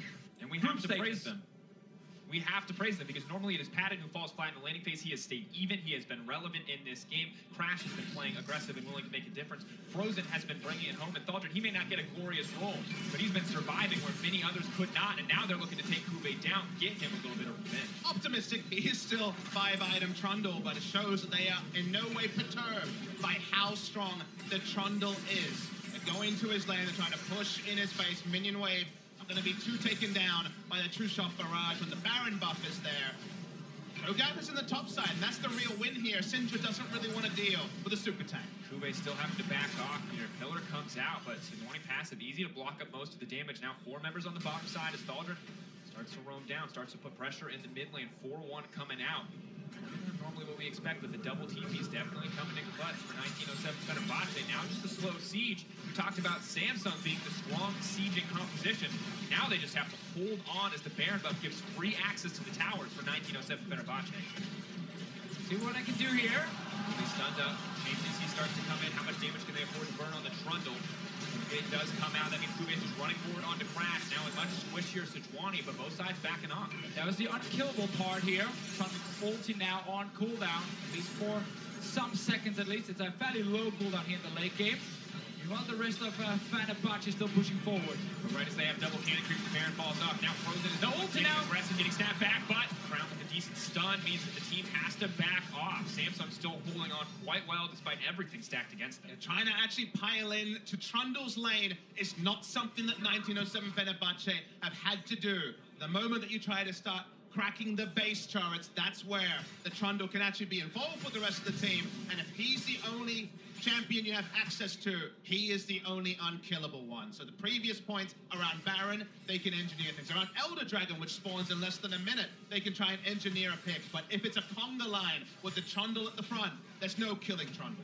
And of course, Patton, itemizing towards lifesteal, wants to mitigate some of the Thornmail, wants to make sure that he stays healthy, but it means it's going to be so much harder to kill the Trundle. There is no healing reduction outside of the Bramble Vest on the side of 1907 Fenerbahçe. When you look at Subjugate, when you look at the Frozen Domain, the lifesteal, this Trundle feels unkillable in so many of these circumstances. Sadly though for Samsung, they have a very hard time themselves killing the actual front line on 1907 Fenerbahçe. So as long as 1907 Fenerbahçe do not just try and tunnel everything on the Trundle and actually risk losing a tank for it, they can engage, get the ulti out, wait for an ulti to disappear, and then look for a re-engage. We got Elder Drake spawning in just a few seconds. Frozen likes to try and get a crazy flank and reach the backline quickly, but right now he's showing himself in the bottom lane. Where is that shot calling from Samsung? Two things happening at the same time. He's sitting on the bench right now. Oh, that's a fair point. QV will look to try and head off the Echo, but for now the Echo's trying to crack the inhibitor. Has to be careful. Not a lot of ways for him to take down the Trundle. Maybe if he gets low, but you just don't have that kind of time here to battle it out. And the awkward thing is if you try to outplay and try to ignore, just like the Trundle was earlier, the Trundle will be able to pillar you in, and even with the base dive, you'll be slowed. You'll take extra damage. So for now, things are so close. Now, both teams poised, ready to go in. That's Crash looking to start the fight. The flash does come out immediately. Thaldren's in the middle of the team. A beautiful silence to kick it off. Cooler is so low. Patton is looking to go off. Not going to take him down in the end, but they will find Crown. They will take down the mid laner. Fenerbahçe are in control. They are so aggressive they make the call. Everyone flashing forward. Thaldren did not manage to kill the Ezreal, so the jungler is still alive, but he's back in base. He's gone. His Elder Drake is gone. Another fight in favor of 1907 Fenerbahçe. Someone was going to be caught. It was Haru to begin. He went for more Malmortius, who seems very optimistic against the guaranteed CC. Everyone on Samsung, barring QV, cannot be hit by the Glacial Prison. We saw one hit, we saw one pick come in, and another buff to 1907 Fenerbahçe. So they win the fight, they get the Drake, they force 4 flashes as well, setting them up for even more success in the next fight. Great engage here from Crash, gets onto Haru, Thaldren busting, and then look at Patton here, to the left, going straight for Ruler, takes the 1v1, forces him out of the fight. Meanwhile, Crown is under pressure and he goes down. I mean, what can you do when Echo and Cho'Gath are running at you? The only Trundle can ignore them. Unfortunately, the rest have to run away, and Patton free hits in those fights. QV's contribution, 0 damage. And 1907 Fenerbahçe setting up for Baron control. Once again, remember that Samsung cannot face check for the life of them. And we talked about Samsung's comp. We talked about the Lulu. Hey, it's going to give them lane pressure. This is why they didn't want the Janna. But now the only thing that they need in these fights is a way to say stop, a way to say back up. That Lulu does not give you those tools. 1907 Fenerbahçe, they are on the road to victory, but they have to bring it home. They still cannot afford to make massive mistakes. We are approaching that late game point where gold matters less and less, and the Baron could just be everything. No cleanse either on Crown's side. If that Banshee gets popped, he's certainly an easy target. Good damage on to the Janna, at least, from Samsung's side, and here's the engage. Comes out once again, this time input buffer properly. Kube running for his life, throws him off to the side. May just delay the fight, starting out comes the parallel convergence, not going to find the stun. A nice pillar comes in for Kube, does get the stun in the end. Frozen goes full, he has the snapback if he wants to get out, does not need it. Redemption there to back him up, pressure on for Samsung. So close to taking down the Guardian Angel of Cube, but they won't get that. He can teleport back in. Bash has the war marks, he will get healthier as they look to try to turn onto Baron, but Cube, remember, has teleport. Dropping lower and lower. Still have the Elder Dragon burn. Pressure is on for Haru. He wants to redeem himself. He wants a chance. Now is the time. Fenerbahçe not hesitating. Starting to burn this one down. Pillar puts them in an awkward spot, but they are unconcerned. Ruler free hitting forward, but it does not matter. Baron drops from Fenerbahçe. Frozen with a quick snapback to try to make it out of there. As Kube on the front lines. The damage dealers are not in position. Thunderstorm comes out. Haru playing aggressive, trying to avoid the snare. Is not going to get locked up, but still the Baron drops. Another very good call here. Kill the Baron and instant disengage. Notice how you're not seeing anyone stay behind, or someone maybe saying, oh, are we fighting or not? No, it's a call where all 5 members are ready to kill the Baron with the feast and then back out. And communication issues be damned. They had the buddy system. No one was all alone and able to be picked up off the backside of the Baron. You see the slow, lumbering Thaldren. Still looks slow, he's so comically large. But they're able to just keep on pushing on. Very, very difficult to see what Samsung can do because 1907 Fenerbahçe totally control the pace of this game. We're potentially looking at LCK's 3rd seed sitting at 1 and 2 after the first week of the group stages. And in the most competitive group, at least on paper, that we have at Worlds, we will see RNG and G2 play the next match after this. So there is still so much competition they'd have to battle from behind, which is kind of an incredible thing to consider. We have to remember, if Samsung win here, if G2 find one, we could find ourselves in a 3-way tie, but if Samsung lose, RNG is poised to take sole control of that first place in the group heading into the 2nd week. G2 will be having a tough time fighting back. For 1907 Fenerbahçe finding their first win on this group stage could be massive for them. Now, however, the siege is set up. The goal difference not quite as crucial as we passed 40 minutes with Fenerbahçe once again.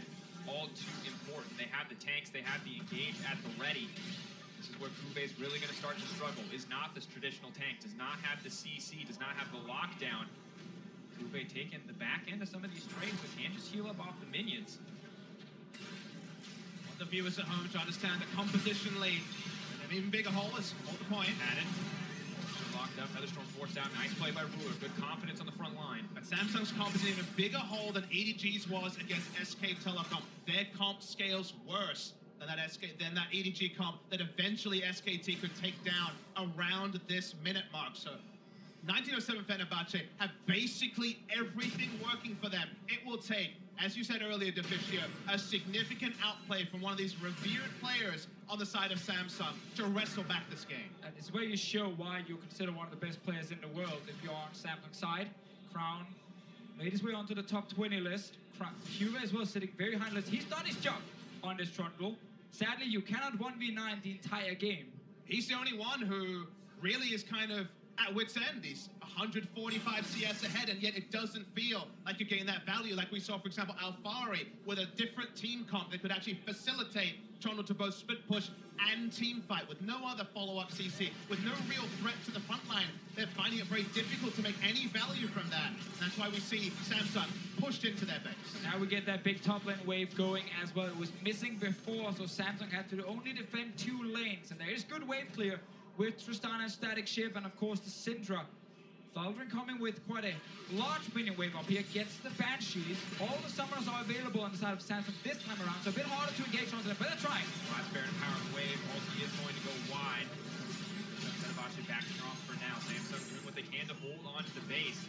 Good hold overall. Do note at home that there is only 2 ranged auto attackers on the side of 1907 Fenerbahçe, and one of them is Japone on the Janna. Very unlikely to get auto attacks onto a inhibitor turret. So it's actually very difficult for them to set up structures. They're playing the full court press. They are pushing all the lanes. It's not ARAM style from the side of 1907 Fenerbahçe. But when you have so much damage, all of it ranged effectively on the side of Samsung, actually breaking the base takes a lot of time.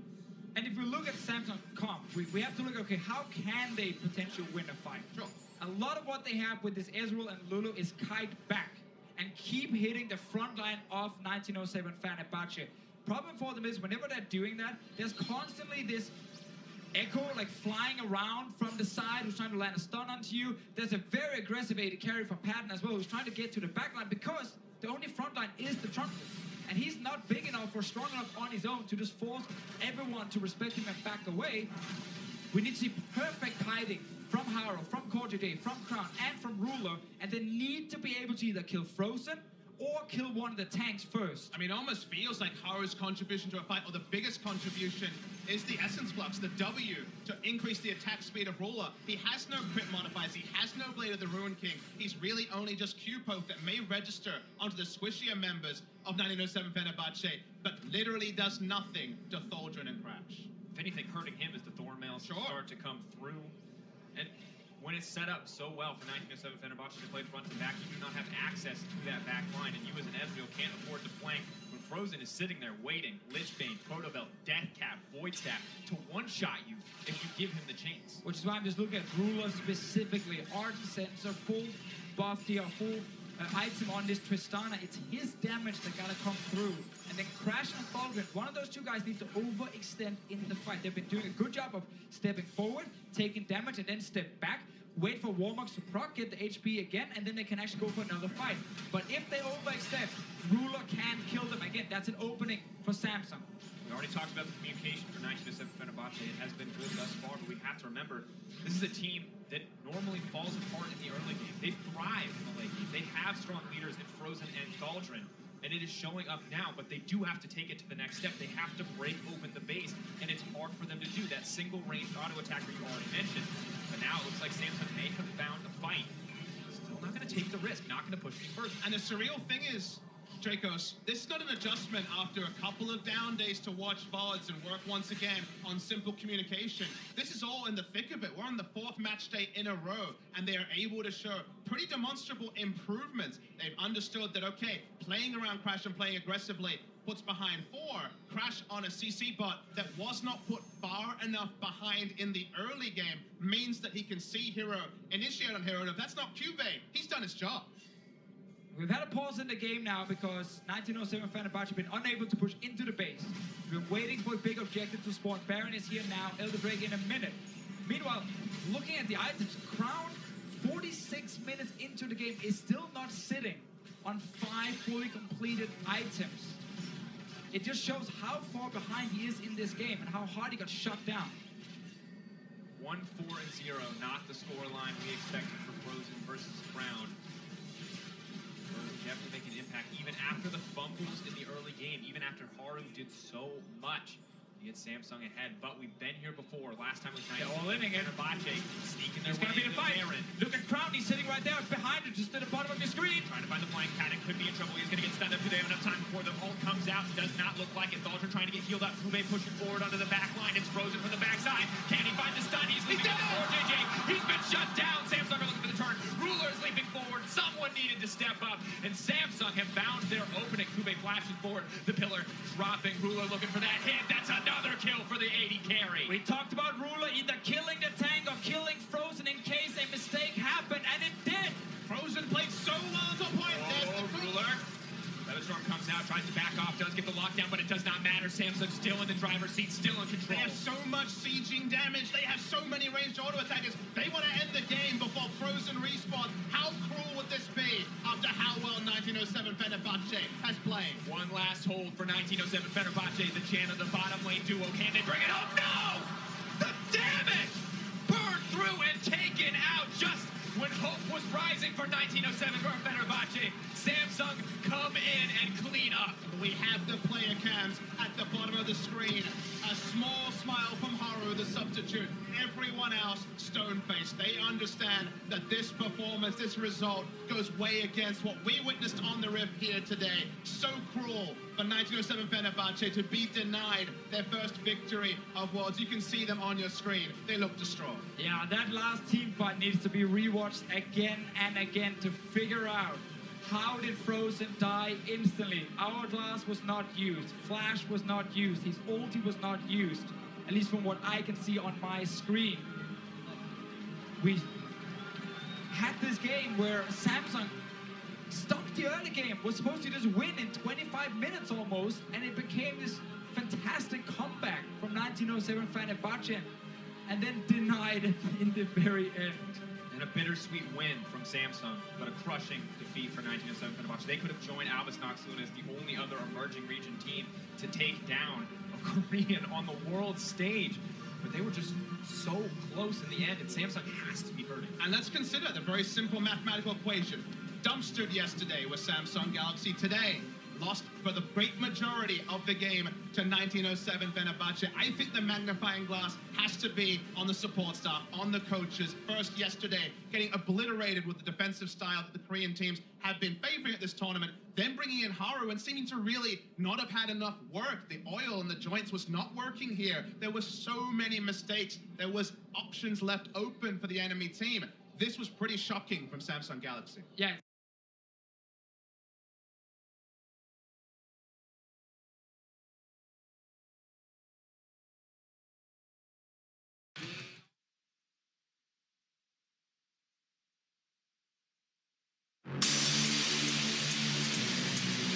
SKT와 이제 같은 조가 됐잖아요.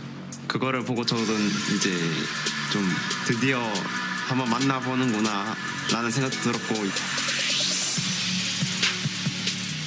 지금 와서 보면은 제 작년에 저는 정말 못했다고 생각해가지고 이번 롤드컵은 정말 제 나름대로 자신이 있는 그런 시기인 것 같아요. 만약에 저희가 SKT를 나간 선수한테 지게 되면 뭔가 큰 상처가 될 것 같아서 그런 일은 없었으면 하고요. 또 이번에 월드 챔피언십을 위해서 준비를 많이 했기 때문에 뭐 그런 일은 없을 것 같습니다. 페이커 선수는 엄청 많은 걸 얻었고 이제 저는 이제 출발하는 그런 선수기 때문에 이제 페이커 선수 이긴다면 이제 스스로 이제 만족을 할 수 있을 것 같아요. 자기가 이제 할 만큼 성장했다고 그런 증명을 할 수 있는 것 같아요.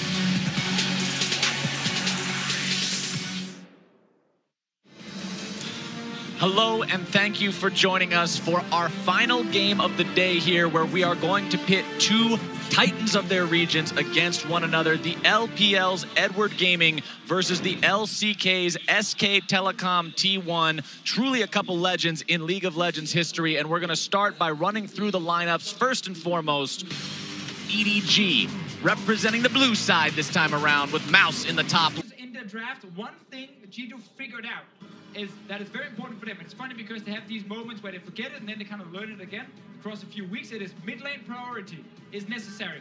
You cannot just gank bot lane over and over if you're not controlling mid. So this matchup, MLXG and Xiaohu versus Trick and Perks, will be so important for the early game. Of course, G2 not just fighting MLXG, Xiaohu, and all of RNG, but all their fans here in Wuhan as well as we enter picks and bans. Zaya Grag is taken off the board. Jarvan Kalista, very standard from what we've seen so far. I do like the Jarvan ban as a response to the Grag, because it felt like RNG were really looking for a proactive jungler in particular and another jungle mismatch. Stylistically, these two players, MLXG and Trick, are polar opposites in terms of style. We can get into the nitty-gritty later in the cast, but we expect MLXG to play around his lanes almost exclusively, and denying him options is important for the side of G2. RNG doing G2 a bit of a favor by banning the Iron here, because we need faith. We need to see G2, or we need to see Trick on a more aggressive jungler. We can actually have an impact early, because he needs to be able to match MLXG. You can't just sit back and farm versus this guy, because he will just get his own lanes ahead. I hear he's a sick Nunu. He does play Nunu. Sick Nunu, I'm not too sure. We don't want to see Nunu either. We need something where Trick can gank or counter gank, so that Perks in the early game can get some help. Talia is available in this game here. She's been banned in some of the other ones. Galio as well, if people want to play these champions that can... God damn it, G2! Whatever, play these champions who can move around from mid. All right, well, aside from Deficio's crushing disappointment for all of Europe, and specifically G2 Esports at the moment, the Nunu still has not been locked in, although I feel like they were doing that The best thing is they can't even hear you, or us. They know. It looks like it will instead be the Lulu first pick. Much more standard from what we expect. Strong, aggressive, pushing support paired with the power of the Ardent. Very standard bot lane for G2. And will it just be something like the Twitch Janna as the response, given that Janna versus Lulu was almost cemented? Or the Varus coming in from Uzi if he wants a stronger laning phase. And Varus with Janna to protect him in fights and build the Rage Blade is also very, very good, obviously. That would be the respect choice. This is Uzi, though, and the Vayne could certainly be around the corner. Yeah, well, the Twitch, that was the likely one that I mentioned. Okay. So. And here's the thing. If you're watching this matchup as a fan, you don't want to see Varus versus Tristana. You want both late game scaling carries. You want both of these guys to have the potential You realize to go off. that you suggested that Uzi go on containment duty. No one contains Uzi. Hey, Uzi... you can carry as Varus. You can win your lane. But Twitch, oh, it's so much sweeter, and it's a very nice answer to what we have in the late game. All right. So we're getting something now from Trick that can actually match in the early game. MLXG, even on Sejuani, you would think, he's just going to farm to level 6. No. I've seen level 2 ganks, level 3 ganks, level 4 ganks, level 5 ganks. You need something that can at least apply pressure. That is what the Rek'Sai will bring from G2's side. Also works against the Twitch. And it would be clear love-esque if he went the Cinderhulk build. He's in both Warrior and Cinderhulk Rek'Sai. Played pretty commonly at this tournament. We'll see the rest of the draft will really suggest. In the ban phase, it's been almost purely mid-lane focused. Of course, Galio can flex to the top side. And now the opportunity, G2 are going to get the last pick, but they're not even worried about it. They're saving it for top lane. Perks feeling confident in the mid lane rise. We saw it yesterday as well. It is such an important pick in this current meta because it's a good laning phase where there's not really any matchup that shuts you down, and then you have that ulti to move you and your team around the map. This is really the game where we're hovering some of the, this is really the game where we wonder if people can hear Deficio, both the Nunu and the Vayne hovered. Not going to be the case, however, but the Jace getting locked in so frequently banned away. And this is RNG saying, can't take it in a carry matchup. That's part of the Jace. I think it's going to be top lane Jace. No, it's not. It's actually the mid lane Jace. Oh, interesting. A lot of physical damage then from RNG. G2 looking to stack as much armor as possible. Wonder if they're gonna play pure tank in the top lane for that reason, or if they want to just counter pick the Maokai. Trundle is there, Gnar is there, Nasus is there. I gotta say that. Shen also a possibility when it comes to a containment lane and also an armor stacker. But for Expect, getting his hands on the Gnar, it's a good look for him. Likes to play those more carry-oriented styles, even if he can be the tank for the team. And let's take a look at the lanes here, because you have top lane counter pick for G2. Yep. With the Gnar taking over that lane at least later on. Bot lane with the Lulu Tristana, we've seen that already beat Twitch Janna as well. And interesting here, Xiaohu has not played Jace at all this summer. Deciding to bring it out here against Perks, against G2 Esports. To me, Trick is the really interesting heartbeat to follow in this game, because 2 out of 3 lanes, priority goes the way of G2 Esports. And if we can see a vintage jungle performance here, an aggressive one from the side of the Rek'Sai, G2 have a lot of options in the early game. The late game, that's also, when you talk about the single damage type, one that G2 should be pretty comfortable in. Obviously, they will be facing double tank on the side of RNG, and then a Twitch who can sit behind them with a Janna to protect. So it is a tough late game to play against. It's only really Xiaohu who might struggle to have a lot of impact there. Obviously, on the side of G2, a lot of it comes down to execution then with the Mega Gnar. And Rek'Sai is tough to play later on as well. You're more or less just soaking damage. For me, big question mark is Trick in the jungle on the Rek'Sai continues to be, because he's never been the aggressive jungler since the departure of Graves really from the meta. Was much more comfortable with tanks first rise. It was him who first really picked up this 20, made it his own, started to bring G2 back up in the standings. Now having to be the one to set the pace in this game. And it's our final game of the first round robin. And you can hear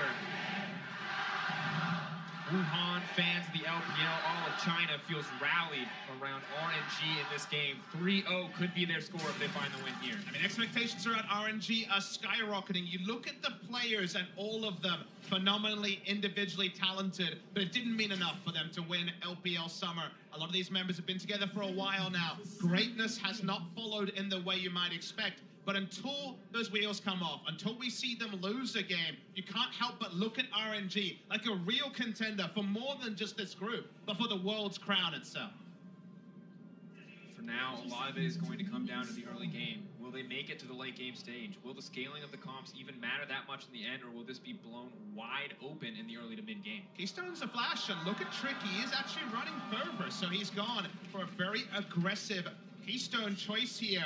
Cinderhawk's kind of, so it's not Cinderhawk, I should say. Courage has kind of fallen away as a choice for the Rek'Sai. This doesn't necessarily tell us Warrior or Cinderhawk, but it's notable nonetheless. Yeah, I think Fervor, it's been the standard at least for most of the junglers lately, and obviously Trick will be able with this Rek'Sai to actually play around Perks in the mid lane. Jace is bringing Cleanse though to try and defend himself. And this is why it's a real fun thing to talk about, because you look at the numbers. We mentioned MLXG and Trick are different. If you look at jungle proximity, the team jungle proximity for MXG, the amount of time he looks for ganks, well, 47.6%. Very, very high. First at Worlds. You then look at his mid lane proximity, first at Worlds. Get Xiaohu ahead. Let Xiaohu influence the other lanes. Consider that it's actually G2 that have drafted what we've seen so many times. Rek'Sai going in after the instant snare from Ryze. So it's trying to fight fire with fire, but it's not the usual mindset of G2. Yeah, again, that's the funny thing about G2, because they will have these weeks where they don't want to gank mid at all with Trick, but then when it really matters, especially in playoffs, after they struggle against Splice in the quarterfinals, they learn for the semifinal and the final that actually we should just play around mid lane. And suddenly Trick started being around Perks much more. They started camping the lane. Obviously, it's something again that goes up and down. In this game, I am expecting him to pay attention to this Perks lane and try and get the Ryze ahead, because when you're winning mid, you can roam first to the bottom lane, and when our centers are completed, you can time those roams with the big power spike, and you can start taking down towers. And it's surreal that it's G2 with that combination, though. You said Misfits with the Ryze, Rek'Sai, you certainly believe it, but many mid lane options available. If you don't see mid lane ganks, that would be a surprise in itself. Interesting now, entire top side clear comes in for Trick, not opting to take the blue buff. Does, as a Rek'Sai, have the option to donate that away to Perks, maybe set him up for further success, but would cost him heavily in experience. One thing I want you guys to take away, Twitch Janna was the choice. It is Relic Shield from Uzi. Uzi earlier this week was actually going much more laning. Doran's Blade, Doran's Shield, the laning choices, so he's actually opted into the more difficult 2v2 and also the Relic to help his support. Let's Let's see if G2 have done their homework on MLXG, if they're expecting any early ganks. He's looking top very early. This wave is pushing towards Let Me, so Expect will eventually overextend, but because Trick cleared his entire topside jungle, there is no camp for MLXG to take while he's waiting for Expect to push the lane. When he sees the top side of the jungle is completely cleared, he lets, of course, his team know the bot side is where Trick is at. They're calling back, yeah, we don't care, we're sitting at tower, dude. Fair. Stop talking to us. Unfortunate state of the match. Of course, target's not necessarily an item, or rather relic shield, to win you your lane. Lots of gold generation here for Uzi, but he knows his place in the early landing phase, just waiting to scale up. I just want to talk about Cole then on Sven a little bit, because I often see people say, greedy, or wow, how can you win lane with Cole? Disrespect. That's so weird. Yeah, exactly. The thing about Cole is, especially against Janna lanes, if you don't need an 80 HP from a Doran's Blade, the Cole is basically just as good, if not even slightly better for early laning, because you get 1 less AD, but you get 3 HP per hit, not 3% lifesteal. So you actually get more sustained back with the Cole, and of course, the gold. I mean, if you're Sven, you look on the other side, you see Sejuani, probably not going to be ganks early. You see the Twitch Janna know that they're going to be on the defensive side. Janna very rarely auto attacks in lane until the changes on 7-19 forward. So at the end of the day, there is almost no risk to Cole, so it's an intelligent buy, and it really is a good read of the game. Yeah, exactly. When you lane against Twitch, very often you get hit a few times, and then you get a poison on you, and you're never really going to get bursted down. So again, flat HP is not that important. It's more actually about sustain. Against Twitch lanes, as you can see here, a few hits going back and forth, and that's about it. Fenerbahçe definitely willing to commit the cooldowns here just to try to get an advantage in the lane, but of course Uzi doing a very good job of keeping up in CS, matching the pressure so far. Cole, the really only difference when it comes to gold generation, although the Janna will get a bit more, and MLXG is making his way to the bottom side. That's what I love about him. He's so creative in his pathing. He's finding a way down to the bottom lane. Will the lack of 80 HP cost Sven or not? Forward, has a bit of damage, but he has committed to the trade. No falling or burn, has used the shield. MLXG is such a patient hunter. He's looking for his prey. Sven walking towards the bush. Has to be careful. What's the dash going to be? This man is waiting so long, but G2 are meanwhile making a play on the top side. Trick is here, Perks is here. They have the point click CC. They can't keep this going. Maginard's on the way, but I don't even think they're going to need it. They are burning through Letty, but the healing is coming in. The double jump coming out, and that's going to be first blood, but it's traded back.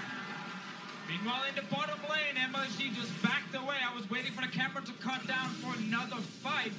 We've seen G2 now try multiple times to go top lane early with Perks and Trick. Expect had to give up his life for that one. It was almost perfectly done, but Expect did not transform into Meganar. And when you see those turret shots, it was about 5, it was ramping up. It felt like it couldn't have overkilled him by that much. So good attempt by G2, but trading in a 3-for-1 scenario and losing a mountain of turret HP is certainly not ideal for G2. Exactly. Expect is also saving his teleport because the minion wave was so close to RNG's tower, he could let it push back. So that is available for potential fight on the bottom side. But let's see the dive again here. Let me know, stay near the tower, gets the CC down as well, and knocks Expect back in towards his turret as well. 250 damage from that last shot this early meant the squishy Gnar could do nothing. And if we see Jace take the mid lane turret, that thought for a moment, so Trick is following Let Me, Rice around. Moving in, does not have the ultimate available. Sejuani nearby, MLXG not too concerned, but they see him on a wall. But think of the flow on. Jace takes mid lane turret. We know how much damage he can do to turrets when he's left to his own devices. Then you see RNG switch Twitch and Janna to mid lane. There's not going to be any way to really pressure that 2v2 if they see the mirror coming through from G2. Rai's going to have less space if he's going to pop in the side lane to make the map plays. In terms of tempo, losing mid lane turret actually sets G2 behind more than a lot of team comps. We have to remember, this is not a team you want to lose any kind of tempo, any kind of advantage against, because when we saw RNG up against Samsung, we saw how quickly they can close out a game, how confidently they can close out a game when you give them absolutely anything. It's the thing that they have so many great stats. On the screen here, we have the gold difference. They have been so good in the post 20-minute mark, finishing these games early, to the extent where another stat I can give you, we talked already, BDD, first week done, no deaths. Xiaohu, Let Me, and Ming are all deathless this week as well. So when it gets going, when the going gets good, sorry, for RNG, it works well, as Let Me's first death did come in this game. But now we look on the bottom side, maybe Trick will make his presence known here. Already did some work on snowballing the top side. For now. Spec's actually pretty comfortable to keep trading, but let me not giving him an easy edge. And basically what G2 tried to do was kind of push this Gnar matchup forward. Because we know Gnar later on in the game, especially with Black Label, would be so annoying in the side lane. They wanted to get there faster. They try to deny CS from the Maokai and get some damage on this tower because they know eventually Expect will kill the tower if they just leave him now in a 1 versus 1 and they can start looking towards the bottom lane. Ardent Sensor not completed yet, but we're getting close. He's here on the bottom side, looking for the Price Seeker Connect, not going to find any purchase, not a big enough wave to force a dive, but the tower is getting lower and lower. And this is just some 2v2 laning here from G2 Esports. Sven and Mithy with a very good matchup. This is why Varus could have been an option for Uzi to have a bit of lane. He took the Twitch and he's paying for it at the Flash moment. forward, the chain CC on the top side, quick flash out from Expect. RNG hoping to get something back. Don't even know that the dragon is being taken away from them as they speak. G2 poised to take the bot lane tower as well. Xiao Hu is moving up to the top side, but it may not matter. Tower first blood gonna drop for G2. Nice early move. They're looking to trade off in objectives. A long time for RNG to match turrets. That's with the Drake already cemented for the side of G2. So G2 will have their first option. They can send their duo lane to the top lane, but probably going to be a dead turret to dive. Leaping forward, has the level 6. Expect is now in trouble. He's just going to go down. No reason to contest there, but Perks is running into the mix as well. Gets the flash out. Tower not going to go down easily. Meanwhile, the G2 bottom lane is moving into the mid lane. They're trying to double down on their advantages. Wow, they actually managed to defend it. That was a greedy play from Expecto and very good punish from RNG. But it's big if they're able to actually force 2v2 and get a free turret. That death, working out whether it's worth it is so difficult, but at the end of the day, being able to force 2v2 on G2's terms is big. Yeah, very big for now. But if RNG in the next few minutes can return to either mid or top lane, they can get a lot of gold back. They lost a bit with, of course, the Maokai dying first, and now this play up top here where they kill Expect but not the tower. They're so close to taking down this objective, however, and cashing in. Tempo in the early game here is so important as Perks doesn't force the flash away from MLXG. If RNG could have taken mid lane turret, waited till Hurricane was done, which is done now, and put Twitch and Janna in the mid lane, that was the gold standard. When you see the Tristana, you know that G2 are looking to get the big turret lead themselves. They already have equally low top lane turret. And this Hurricane Rush Twitch is something we really seen a lot of now during Worlds. And it's simply because you will have the Ardent Sensor and you will have your Fervor as well on Twitch. So you don't actually need early AD to still deal some proper damage. And it does give you a bit of wave clear. Things looking pretty good right now for the G2 bottom lane. The analyst desk highlighted the mid lane. It's definitely going to be crucial. But we see the first Ardent coming in for Mithy and Sven. And Sven versus Uzi is somewhere that you have to look. At the moment, it's more about Perks and Trick than moving forward. Let's immediately burn Xiao, who's going to make it out. Both summoners used, though. No sustain available for Uzi. Not even the paper sustain that comes through from the Keystone Master that's been taken there. The offensive Fervor choice. And look at this here. CS difference at 15 minutes for Uzi is 9.1 normally. In this game here, he's down almost 20 CS. He's lost his bot lane tower. This top lane tower will die soon as well, but that was a good trade. Important to note, that's not necessarily Uzi sucking in lane. It was a reality of the matchups that have been taken, but certainly a feel-good stat. Aside G2, they can take aggressive trades because of the on-hit lifesteal on the Ardent Sensor. And the RNG dream of mid lane, pushing fast with Hurricane, then roaming with the Titch invisibility, is still impossible. And RNG has been committing to the bottom side with 3 members and letting G2 take this tower and start the Rift Hill. MLXG is moving in towards it. I want to see if they... No, they don't even want to stop it. They're just going to give it up and hope that Xiao Hu can take mid tower.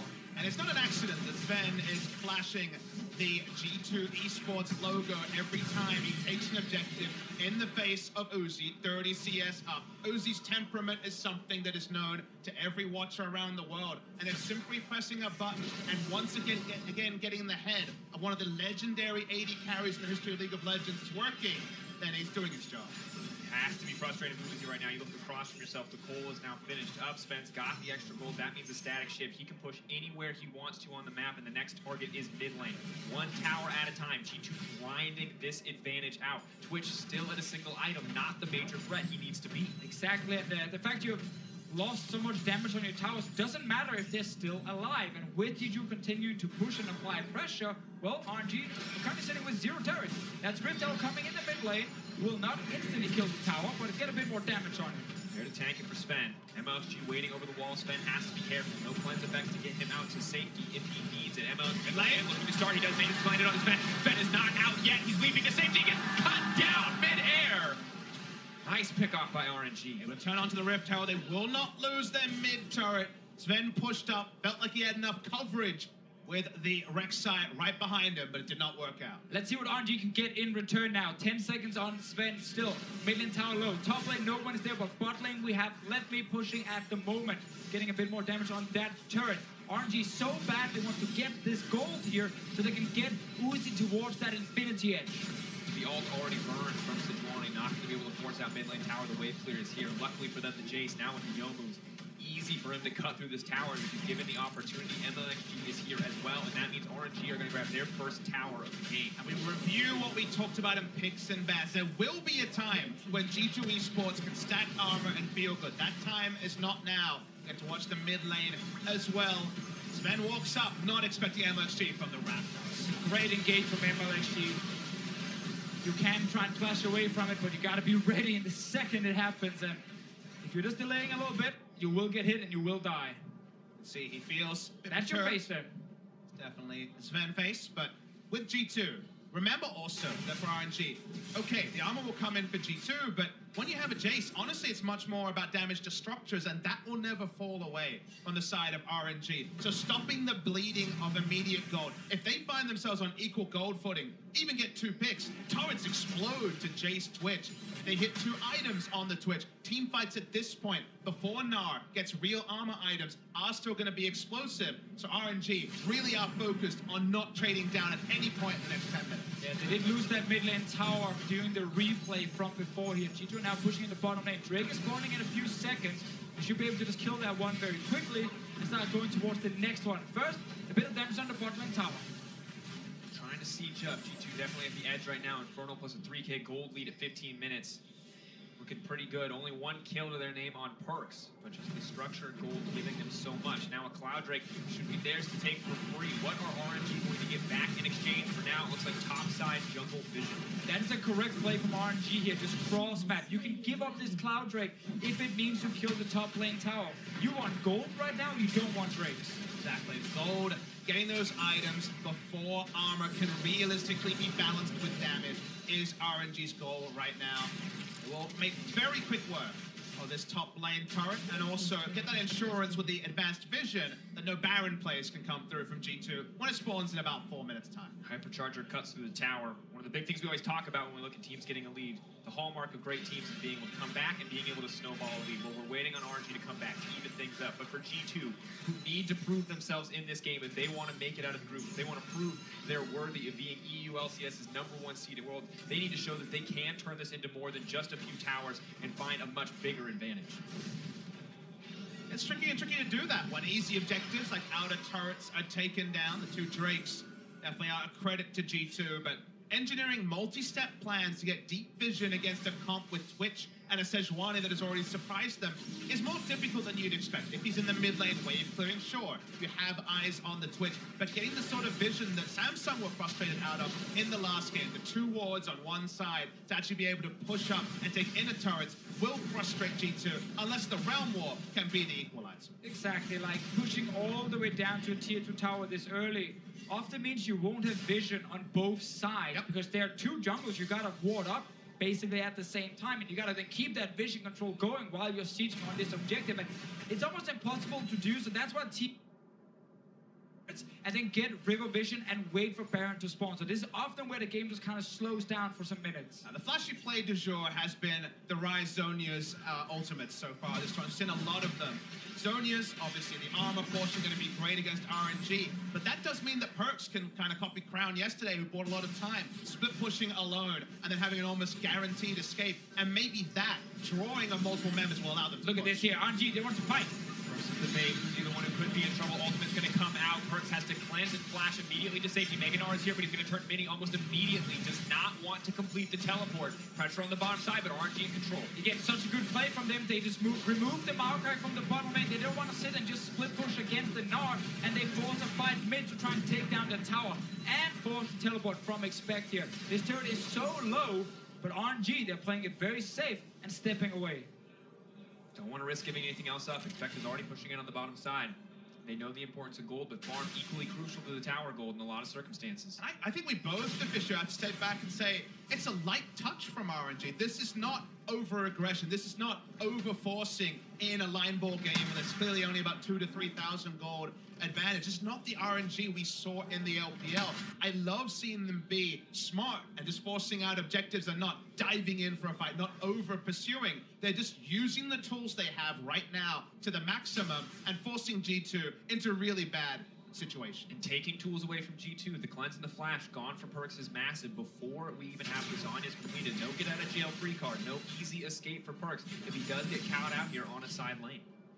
Once again, G2 waiting for Baron to spawn and waiting for the next Drake to spawn at the same time. It should mean Uzi gets his Infinity Edge before that big objective is here, currently sitting on only about 400 gold. So there's still a bit of time for G2, but obviously rushing down a 20-minute Baron is not exactly easy. I mean, the game's stalled out, and if you consider what we're seeing on our screens, Sven walks up, pushes a minion wave, Twitch gets all the waves, all the minions. So the outscale duo, and both Twitch and Tristana obviously strong in the late game, but Twitch Janna as a duo, I believe, very, very, very powerful when it comes to the current meta, is getting equal CS with the Tristana that was snowboarding, that was dictating the pace of the game just 8 minutes ago, and that's ideal for RNG. So it's important now that G2 are ready for Baron to spawn so they can start putting pressure there. Not necessarily rush it down, but put pressure. And that's basically by putting down these early control wards and then deep vision in the enemy jungle. So now, RNG constantly have to think to themselves, they could be on Baron. We gotta stay around, we gotta maybe go in and try and face check and see what's happening. And that does give openings for G2 to either get a bit of damage on RNG or maybe start a full-on fight. RNG do get to play their side lanes. Maokai has the teleport advantage. That's what you expect, leading with his face. Gonna pick up the blue buff as well. Important to take it away from the Jace, not the tier Jace of old. All lethality and armor penetration means he can run out of mana very quickly in a fight. Now a 2k gold difference between them. G2 maybe hoping for some mountain drakes instead of the Infernal in the cloud, but still a good look.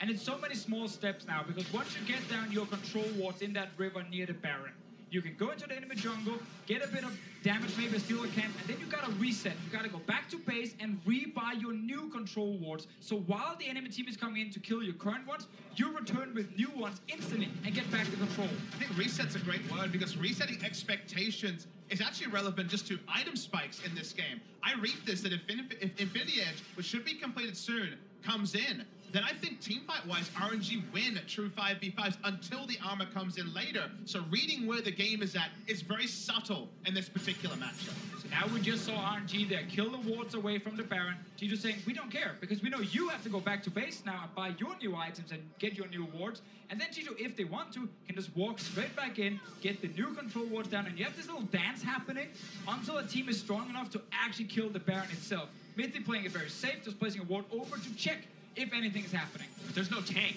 on the side of G2. If they want to start this Baron, who takes the damage? Rek'Sai, a decent option, but it's definitely not the Maokai. Little shields with the Rek'Sai, the stacking armor is enough to sit in front of Baron. And I love the dance, because League of Legends is a dance. It takes two to tango. I love how right now we're getting to the point where the dance style will suit RNG. When Infinity Edge now completed, I feel like right now they win fights. When the slow dance comes, when the late game comes, armor items will be there for G2. So it's so subtle, but where the pendulum swings right now, I feel like RNG, if they get a 5v5, they're gonna gleefully accept it and go straight 5v5. Terrifying prospect, especially now with Uzi finishing 2 items, having the Jane and the AD steroid much more impactful. The little procs of picks inside of Minty. They got the early lane control, it got them their lead, but now there is a difference in what the supports can bring. So later into the game, Trick fighting hotly for the blue buff, and now G will take it away. Be careful though, Let Me is here. Expect coming in along the backside, but has Let Me overstayed his welcome. Expect coming in, multiple members gonna get CC'd up, but the root's been blocked. That means Sven has 3 right to approach onto the back line. Let Me still alive. Trick is actually the one who might just be in trouble. He has the flash out, so he's trying to hold on. Sven knocking back the team. Disengage comes out.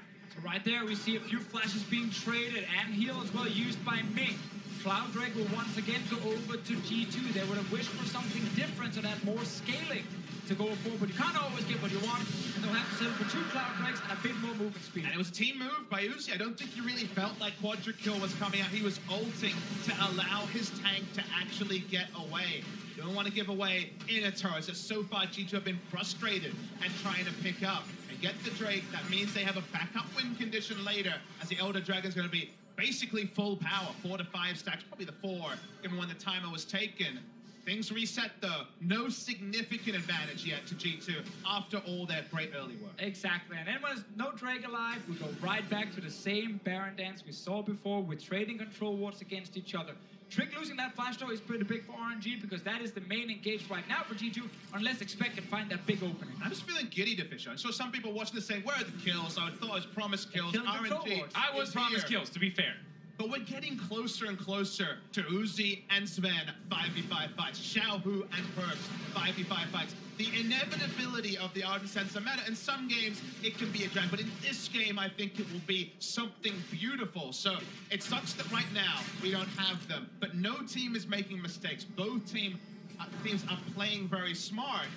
Waiting for the main event. It hasn't come yet, but the undercard is looking good. Now, of course, a small boon for G2 while they may have given up some of the advantage that they held early in the game. They still got the Dragons, and of course Frozen Mallet now coming in for Gnar as well means it's much easier for him to be a source of pressure for the G2 lineup.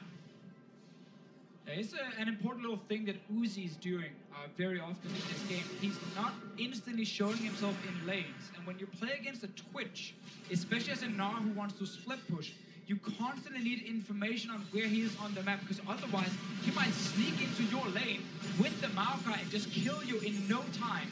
In a different game, Jace takes the mid lane turret, Twitch with Hurricane goes mid, pushes the wave, pulls back. Where's Twitch? Where's Twitch? Could be anywhere on the map. That's the big thing that Twitch, when he can go mid lane, allows you to do. You can see right now, actually, Twitch walking through control wards, making his way to the mid lane. Uzi continuing those headaches for G2. He'll show himself soon. Now moving in, Emma, she thinks he's found the engage. Trick has to back off, so I'm going to make him safety, but there is no flash veil for Trick. RNG are looking to punish, but one more tunnel is going to take him out to safety and stop the fight in its tracks. We have right now Perk sitting in the top lane, so RNG feel confident forcing the engage. No flash from Trick still. Perks will get the push going, so someone needs to deal with that from RNG's side, giving G2 control of mid. No, actually, they want to fight again. Looking to get it started.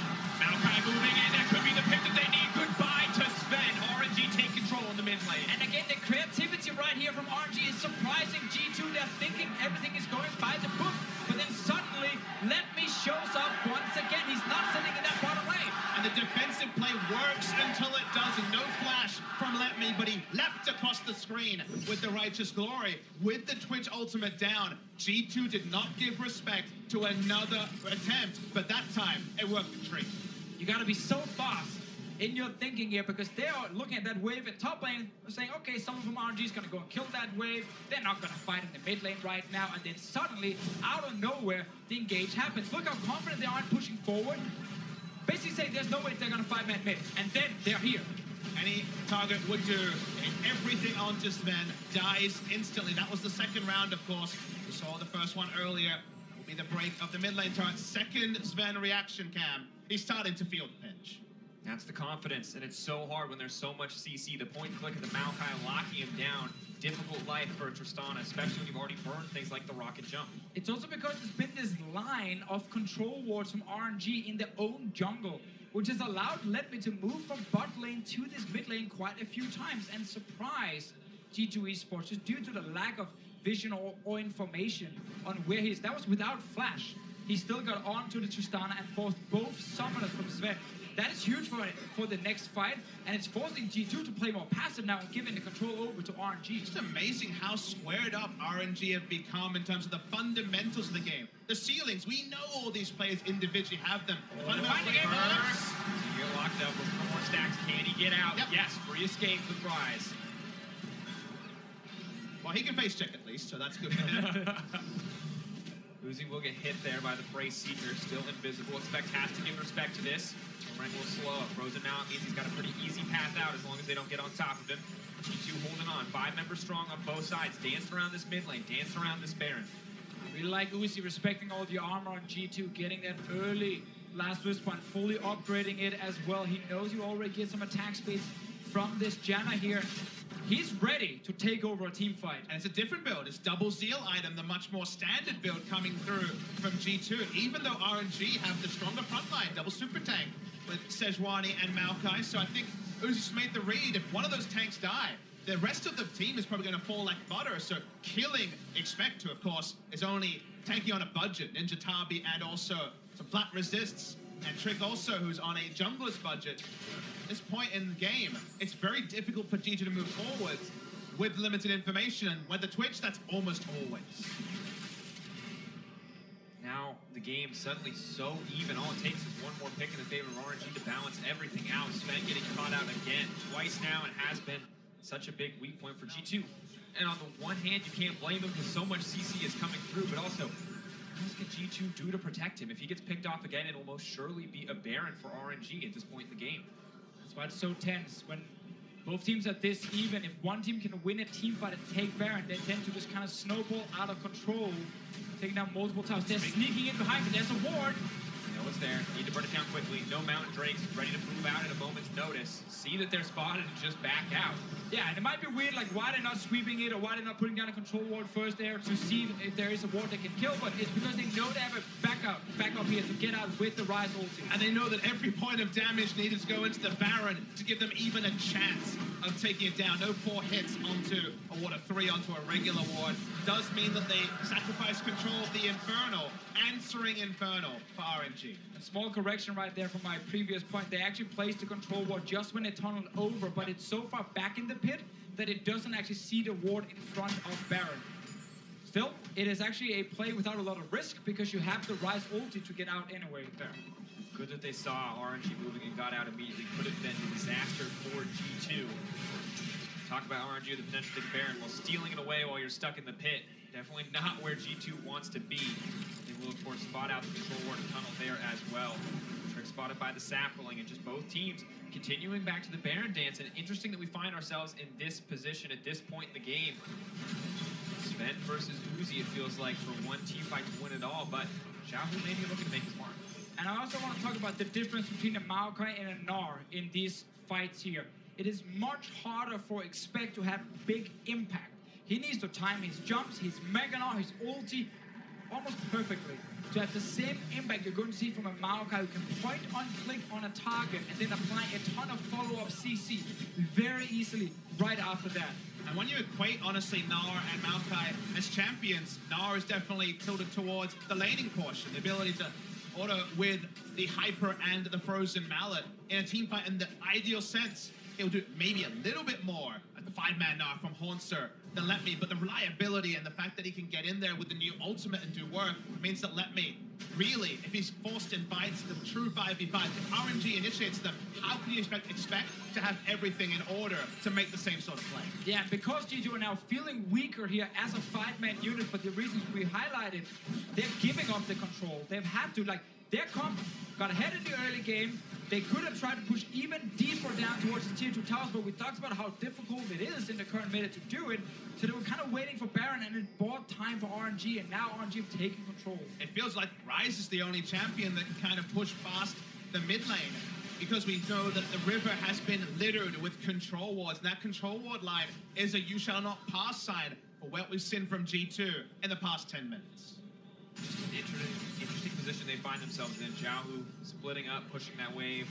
Meanwhile, Expect pushing on the bottom side, but not confident enough to push any further than that. Starting up a slower push, ready to move back to the team. Not looking to play to the side lane, just ready at any moment to fight that 5v5 alongside his teammates. And there's all just these small wards being placed in the Baron pit. That will only last you so long if you are T2 Esports, because eventually you will have to walk into this river without any vision and risk RNG opening up with a Twitch out of nowhere, just destroying your backline.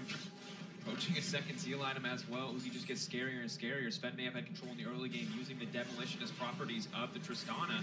But now Uzi in the late game, the unknown factor of the Twitch. Where is he going to pop up? The ability to hit multiple units feels like it just gives him such a clear edge in these fights. Both to engage and also to get safe Baron vision. RNG have to find a way to pop deep wards in the red side jungle of G2, something they have not been able to do. Last ward was on the Raptors, just cleared on screen, so that does continue to extend the game. Finding a way to pull that off is going to be difficult. If they could take the inner mid lane turret, Baron becomes so much more straightforward for RNG. Or if G2 can find a way to get vision control in the Baron pit itself, make sure there are no wards from RNG, they can still use this team here to blast cone over the wall into the Baron pit and use the Rise ulti to get out again in case RNG show up. There are ways to unsurprise them. They're actually going for a fight instead. First moving in, looking to pick off MLFG. He's quite tanky, but the whole team is here, ready to find a pick onto the jungle. This could mean the Baron, but he's going to make it out. Now they're trying to murder Uzi on the backside. The assassin switch. Expect has something to say, but he's already out of the fight. He's been knocked back. That is a massive win coming in for RNG. Perks firing back to the side of the G2, but with Sven already dead, there's not a lot of options left. Uzi's cleaning up house. He's looking for a triple, but Xiao's the one to bring it home. One of the first times we've seen Uzi skulking around for a team fight. He finds it on his turn. Mithy dies with everything up because he dies in an instant. RNG being chanted around Wuhan. They're going to get a lot from this, RNG. No time for the Baron. Don't even need it. They have an inhibitor in their sights. They know the death timers. They know what's open to them. They're going to break open the base at G2. 34 minutes it may have taken. A losing early game, but RNG is in control. And they're going to take both the sides here. You think 2 inhibitors is very possible. Still 5 seconds for Sven. Let me and the rest of RNG. Being respectful.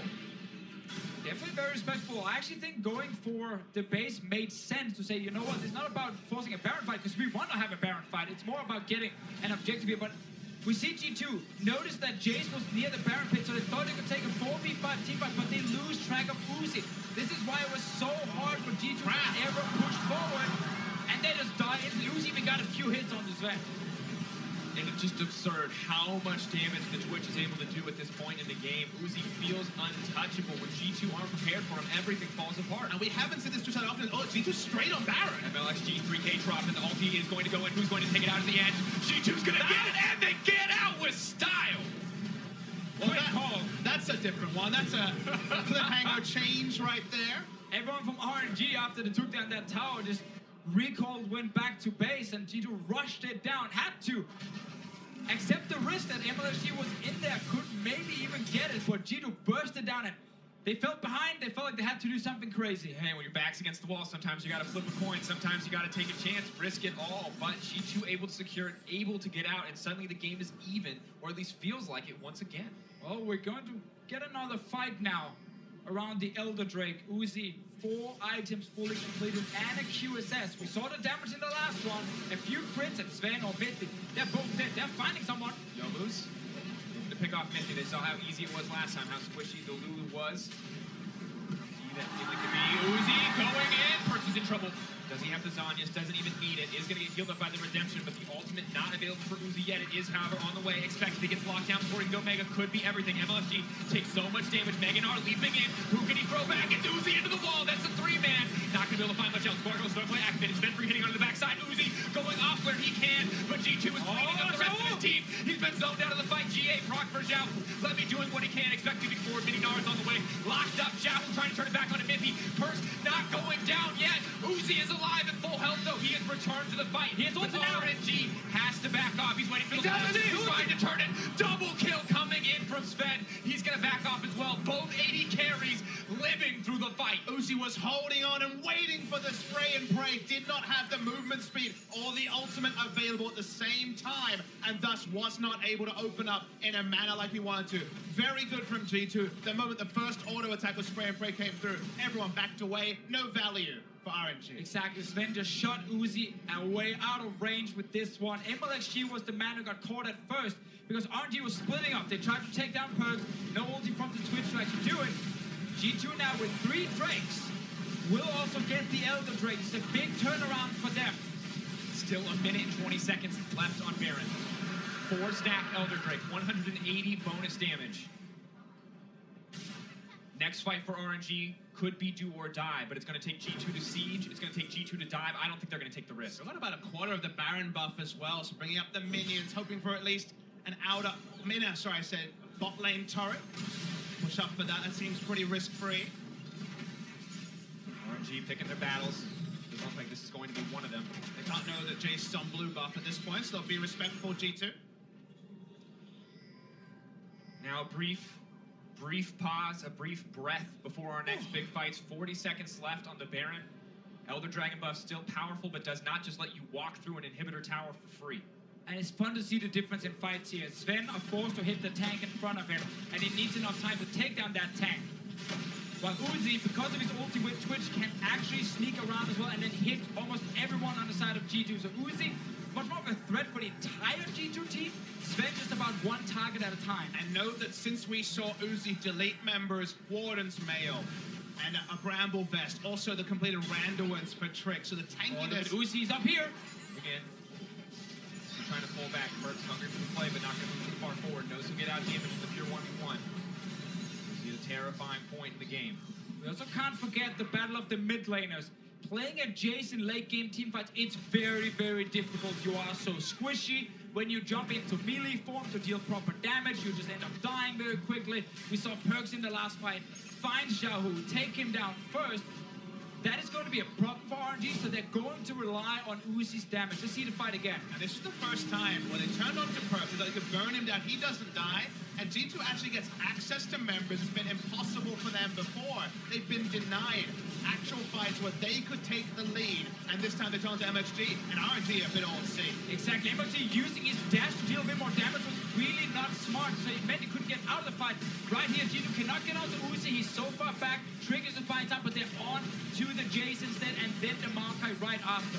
Sven may not be an AoE threat, but closest target he can deal with. You cannot imagine how frustrated Uzi was when 300 to 500 health members were lining up. He did not have ultimate until just now, and wasn't able to get the maximum value that he would have just a moment earlier. Heal burn just for the movement speed steroid. A nice info buffer there from Sven to get out of the CC coming in from MLXG's ult. But we can see the story of this game in this damage graph. 80 carries are king. Two of the best 80 carries in the world fighting against each other. Everyone else here just trying to help them, trying to set them up to succeed in this game. Now it becomes a lot about Baron again. Spawning in 2 minutes, RNG to push up mid. We talked about late when G2 could actually balance damage with tankiness. Feels like we're getting closer. Still could be some magic from Uzi, but G2 can stack armor confidently at this point. Except for Sven and Mithy. Sure. Not really able to get enough to make a big difference. So if the Twitch is not under control, he will get to them. Constant information and communication about where did you last see Uzi, where's he moving in this fight. G2 Esports will struggle to 5-on-5 hard-on engage if they don't see the Twitch first. And you also take your steps, right, the Fisher, when it comes to control wards on your flanks. They can be skirted around, but you can do your best to deny Twitch getting access to the backline. Shouldn't happen when you're fighting around the areas they are. They're sitting next to their inhibitor, waiting for information. They don't need to be further out, so why walk up if you're G2 and risk the rat ruining your day? And it's just insane how much impact a good Twitch player can have on a game, because it's not only just in the late game fights. Early on, we talked about how Expect was afraid when it comes to pushing his lane too far because Uzi might show up in stealth with the Twitch here. If you don't have control in at least 2 lanes that are pushed far down to know exactly where the AD carry is, it stops you from playing very aggressive on the map. And a lot of credit to Uzi and his performance so far. Small note, Ming wasn't able to sweep the one ward around the Baron there that you can see on the mini-map. That was something that maybe Uzi will walk over if he's looking for a flanking position. Probably safer to stand behind your tanks, and Uzi is spotted here. This ward has not been seen. Uzi on the way. Second that Baron spawns, Twitch can cut through it quickly. The whole team is there to back him up. Seen now. Will get spotted out. They know they're in control of the pit, but they still don't know where Uzi is. Not even going to auto-attack the ward. No need to reveal himself. G2 still not so confident in this movement. And G2 is staying still in the mid lane. They gotta move fast here. Well, they group up in that funnel. Twitch can just let it rip and cut through the teams, but RNG aren't going to set that up. Not worried about it. Just want to play the slow game, looking for a juicy opportunity. Very large wave in the bottom lane that Let Me will have to go down and kill as well. Not a problem for him as the Maokai. Important that RNG killed the blast cone behind the Baron, stopping G2 from using that to get into this pit again. And that's the cool thing, is that an objective for them, honestly, was killing the blast cone. Not usually, but now you can only go one way with the Rise ultimate. The Realm Warp will take you in or out. You will not have the blast cone and then the ability to Realm Warp out. And that is pretty significant. This is another thing that RNG doesn't have to respect. And I like the fact that Sven is going Essence Rebro in this game here. You need cooldown reduction for your Q. You want to have that bonus attack speed as often as possible in the fights. Another one as well is his ulti. But after, Baron has started. Let Me come from behind. The MLXG is here. He's been stuck on the front line. Gallo dishing out as much damage as he possibly can. Leaps into the pit. Redemption is there to back him up. Baron is dropping, but no one is taking it yet. They're backing off. Uzi's going in. Expect needs to go back.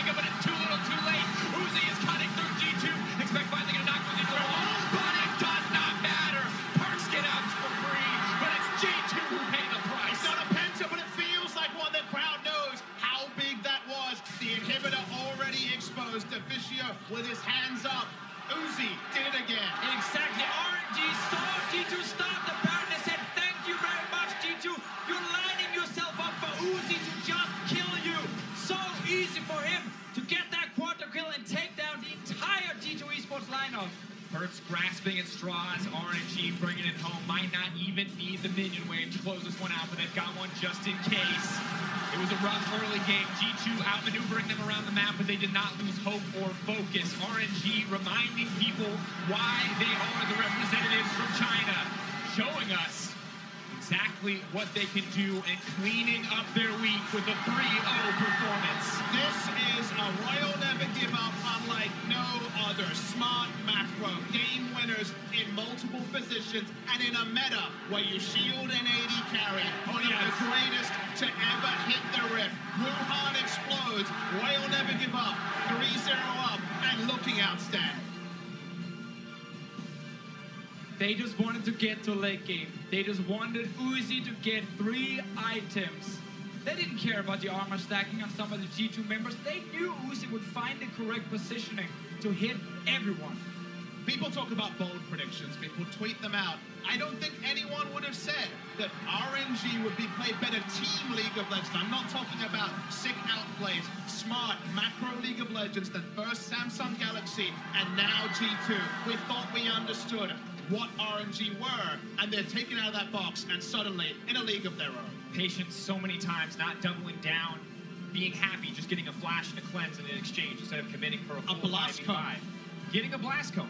Those little things that make the difference. And this is not the team that would go in on a 5v5 opportunity. They saw the goal deficit. They knew what they needed to play towards, and they waited, and they were patient. And we got to turn it over to G2 as well. We see some of these issues we've seen before where it becomes too slow.